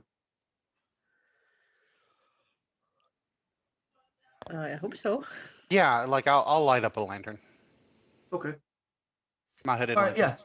So you light that up. As Pernessa tells you that her torch is burning out, you light that up before the light spell goes out, because obviously you know that it's not going to last forever. That puts you back literally where you started this session, which is your round 60-foot diameter room with a domed 35-foot ceiling, walls lined with broken machines, wires pulled free, and with the 5-foot tall table in the center. If you're continuing your travels out of this place or exploring new areas where you've not been, you would then ascend up to another room that you've been in before. But this is where we split off last time. This is the one that is has one flat wall and the other one is partially rounded. 80-foot longer chamber, bows out on the south to the apex of 50-foot wide. Facing the arched wall are 4 concave soapstone pedestals, 6 foot tall, 10 foot in diameter. Before each pedestal, set in the floor, stands a transparent open cylinder, 6 foot tall, 2 feet in diameter. So that room. But from here, you could either go back to where you came, which I'm assuming you don't want to do because you're trying to explore, or you would go the other way, which ascends up 100 feet and then kicks to the west. So I'm just kind of moving you along unless you decide to do something else. Okay. It turns to this one kind of zigzaggy, so it takes you a little while to get up, but eventually you end up at a door, which of course opens up. I guess Does it before we open get up? anywhere, what's that? Does it open up now that the power's out? It We have absolutely to does not open open the up. menu. Thank you very much. Yes, it does not open up. Thank you, Mike. I'm sorry, I wrecked it for us. No, that's perfect. No, that's how it should be. Okay. However, right, that's fine. You should be able to actually open it with it's not being held shut either now, with the power. So just a regular test of strength will open it up. But only one of you can do it, obviously. I'll walk forward and give it a shot. Hold on, Belle. Let me help you out. And she's gonna take out her writing stick, and she's going to mark a symbol onto Belle's chest on his armor, and she's gonna pat his shoulder and say, "There you go. That should help you." He just kind of looks like, okay. And then he goes over and tries to open the door. Okay. What does it do? You said Anything? Or you just test No, of strength? I didn't do anything. okay? No, but Bale doesn't know that. Yeah. Anyway. Right. No, I just find it mechanically. Yeah, it's just a regular test of strength. Oh, it was a close one. Ah. Well, luckily you had that magic upon you. Yes. All right. So this opens up into a 60-foot diameter chamber with a domed 40-foot ceiling. It's piled with tin crates, boxes, and drums. So that this room is just full of crates, boxes, and drums. So it's pretty clearly some kind of a storage room. Besides the door that you came in from, I should say, there are 2 exits that are on the east wall. You came in from the west. So you got another one of those areas where you got 2 on the same wall. All of this stuff is marked. All these like crates and stuff are marked in a strange language that you can't read. but of course you could certainly go through them. It will just take you a while. Let's just see what's in one, shall Yeah, we? it will. Yeah, you could. If you open one up, you're gonna find.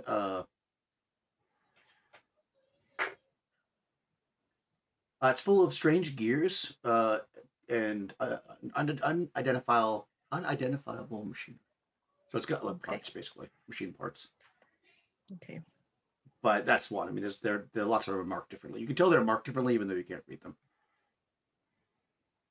Yeah. Effectively, it will take you an hour if you want to search this entire room. For goodness. You don't have to. I was just interested. No, I mean, I'm just putting that out there, just mechanically. I If you mean, want to I take 6 don't. turns to do it. I don't mind searching this room. You I'll never know what guard we might find. I'll guard the exits. Okay, I mean, the double since- exit or the since one we that you did- came in from? The double exit. Everybody else is Search then. searching? Yep. Okay. Yeah. I mean, you guys, Sure. I mean, you may you go in one lantern, but you kind of like spread out as best you can and you're searching around. It takes about an hour. Roll for any wandering alien creature. It's pretty quiet. Nothing disturbs you. What you find is, besides like stuff that you can't really, I mean, it looks cool, but it's big and you have no idea what it is, like pieces of machinery. What you do find is a strange tube that, let's see if it has a description of it. Is a 2-pound, 12-inch long cylindrical device. It's black, and on one end there's a piece of glass, and there's a button on it.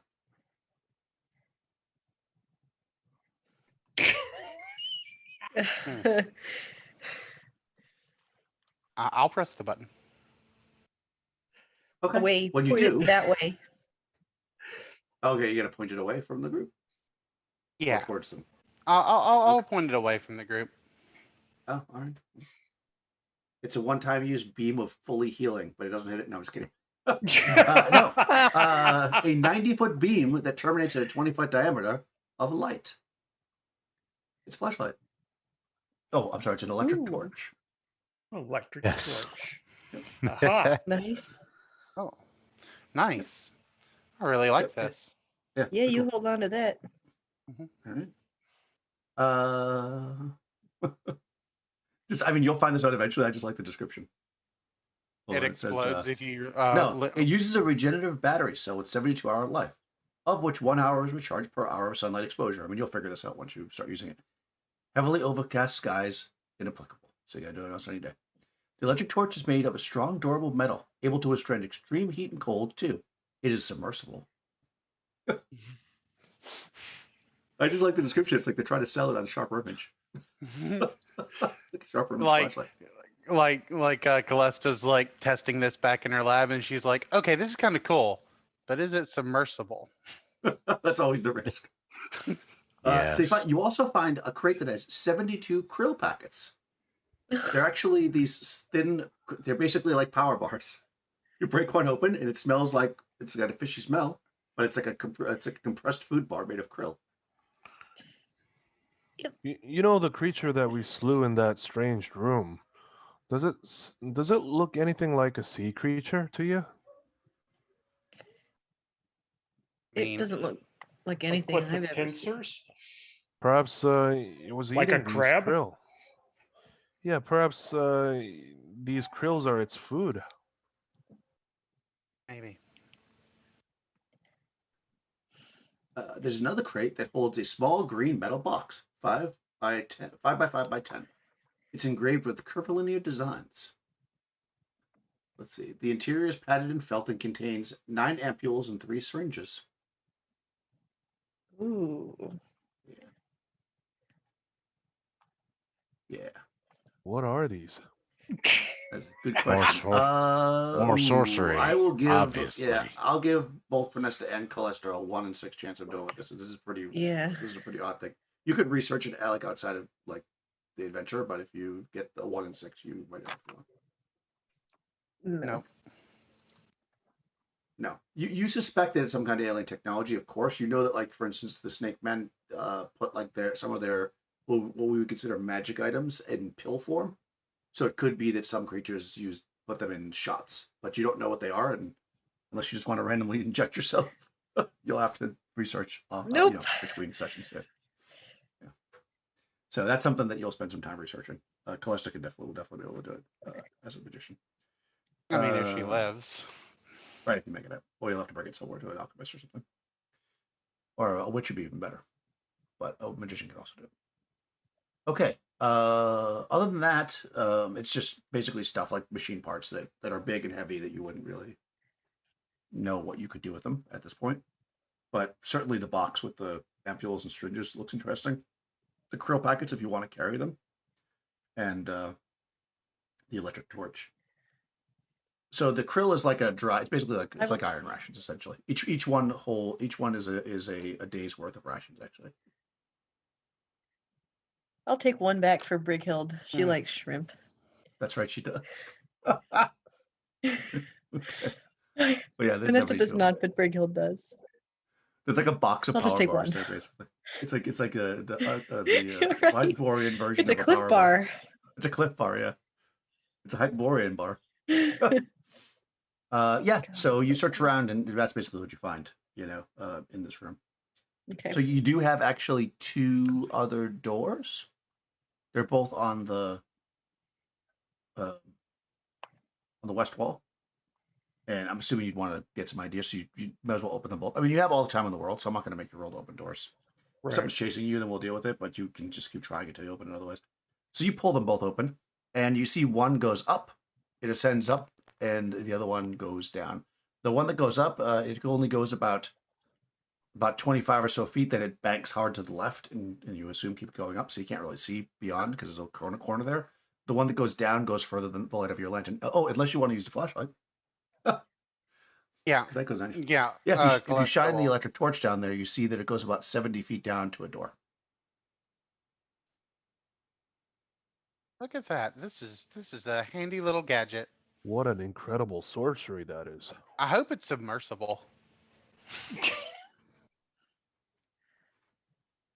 It's definitely submersible. Technically, everything is submersible once. That is true. I like the way you think, Bale.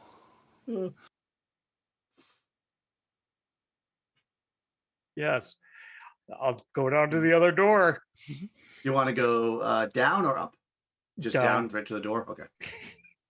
Okay, so you get down to the door, and once again, I mean, I'm just going to make sure there's nothing there that would matter if you took your time to open it. Yeah, whatever. You open the door. It doesn't take that, whatever. I'm not going to make you roll unless there's something dangerous on the other side. Well, I mean, that would immediately attack you. Not to say there's nothing dangerous. That's when you die. Don't blame me. All right, so you pull this door open and look in. You can see that besides the door that you came through, there are 2 more doors, basically on the other side of the room. And let's see. The smell of recently burnt spruce and pine is redolent here. Oh, it's redolent. This round, 60-foot by diameter chamber is domed with a 40-foot ceiling height that's heavily damaged. The walls are scarred with ages-old blast marks and rents that expose granite behind half-inch metal sheeting. A crescent-shaped table, 5 feet high and 20 feet long, is toppled over. Set beside the table are 4 concave pedestals of soapstone, each 6 inches tall and 10 inches wide. At the south side of the chamber stands a stove carved of black stone with metal ductwork that penetrates the wall and ceiling. A fresh pile of wood is stacked 8 feet from the stove. A pile of bones and skulls is also here. They look like animal bones. Amongst the refuse can be found... can I tell you that? Unless you want to check it. I will check it. Okay, roll save versus... No, I'm just kidding. Oh, yeah, so you check the refuse. No, I'm just kidding. Amongst the refuse can be found a 1x4-foot soapstone plaque. Intagulated? Plaque. It's intagulated. Intagulated? Intagulated. Carved or engraved on the surface. Intagulated. Ah. Yeah, there you go. Look at that. That's our word for the day. Intagulated. Yeah, that's how you say it. I know I'm Last bad week at was pronouncing stuff, but redolent. This week is intagulated. Yeah. that's right. That's right. Right, redolent was last week's exactly. Another thing that's redolent. Carved or Yeah, engraved on the surface. Yeah, it's intagulated with strange cone-shaped beings. All right, hold on. A 1 foot, 1 by 4 foot soapstone plaque intagulated with strange cone-shaped beings lined in a procession. 4 appendages project from the top of each cone creature. 2 with claw-like nippers, 1 with trumpet-like extensions, 1 that ends in a tentacled head with 3 large eyes. This Sorta looks like what awful we've familiar. seen. Yeah. Intagulated. Yeah, if they had known, if you would like this soapstone plaque, it happens to be intagulated with strange cone-shaped beings. Aha. Anybody want this? It's pretty heavy, but you still carry it. Yeah. It's I a mean, picture. on the way out, if we have time, I wouldn't mind grabbing it. And there's Well- no telling what I might be able to learn from that. That'll Going to go make it- very well with this. And he holds up the pouch with that little horn in it. It'll make a Poor great creature. story. It sure Yeah. Great would. song. Yes. You said nippers, right? Just making sure. Yes. Nippers. Nippers. Good, good. Hold on. You want to make sure you have that. I want to write Oh. the wrong thing. Hold on. 4 appendages project from the top of each cone creature. 2 with claw-like nippers. Oh, I see. I see where you're going there. Okay. Just Anyways. Now we have to make this adult only.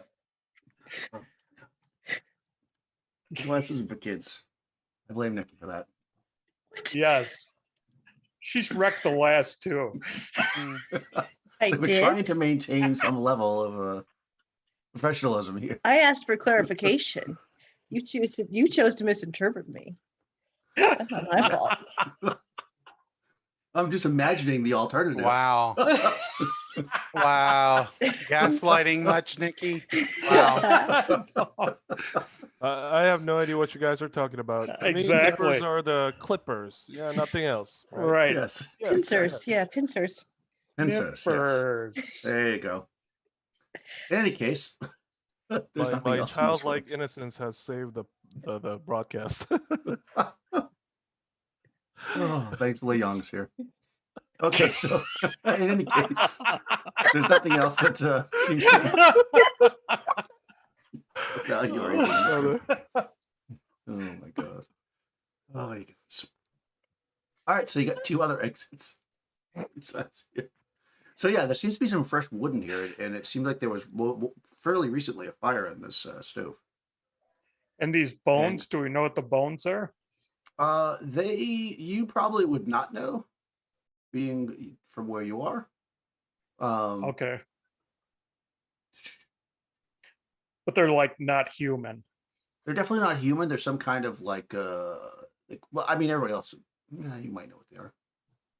They look like maybe horse or something to like. It's some kind of animal. Okay. But it says to the trained eye, you would know what they were. So I don't think anybody here is a hunter, so you probably wouldn't know what they are. But you know it's not a human for sure. Right. Looks like, I mean, you could put 2 and 2 together and think, maybe somebody set up camp here at some point and was cooking some kind of animals because it looks pretty fresh. Yes. I wonder why they didn't just grab the krill bars. Exactly. Because they're probably really gross. I mean, You have maybe that they like, just didn't because you open one, you have like that fishy smell on your hands.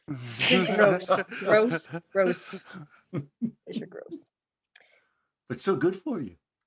I know. A little All right. salty. It's just salty. I imagine Brutus over there. He's like, he's on his 3rd one. Yeah. I'm like dipping the dust out with my pinky. I mean, since you do go on a ship a lot, having freeze-dried rations is probably a good thing. Though they're Yeah. Anyways, yeah. But otherwise, this room is fairly empty.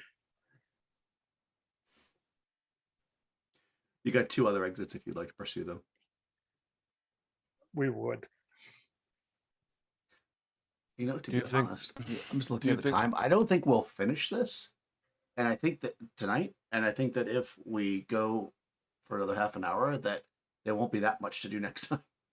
Okay. So I think this might be a good place to leave it, so we can then set ourselves up for next adventure, to make next session not only like 20 minutes long.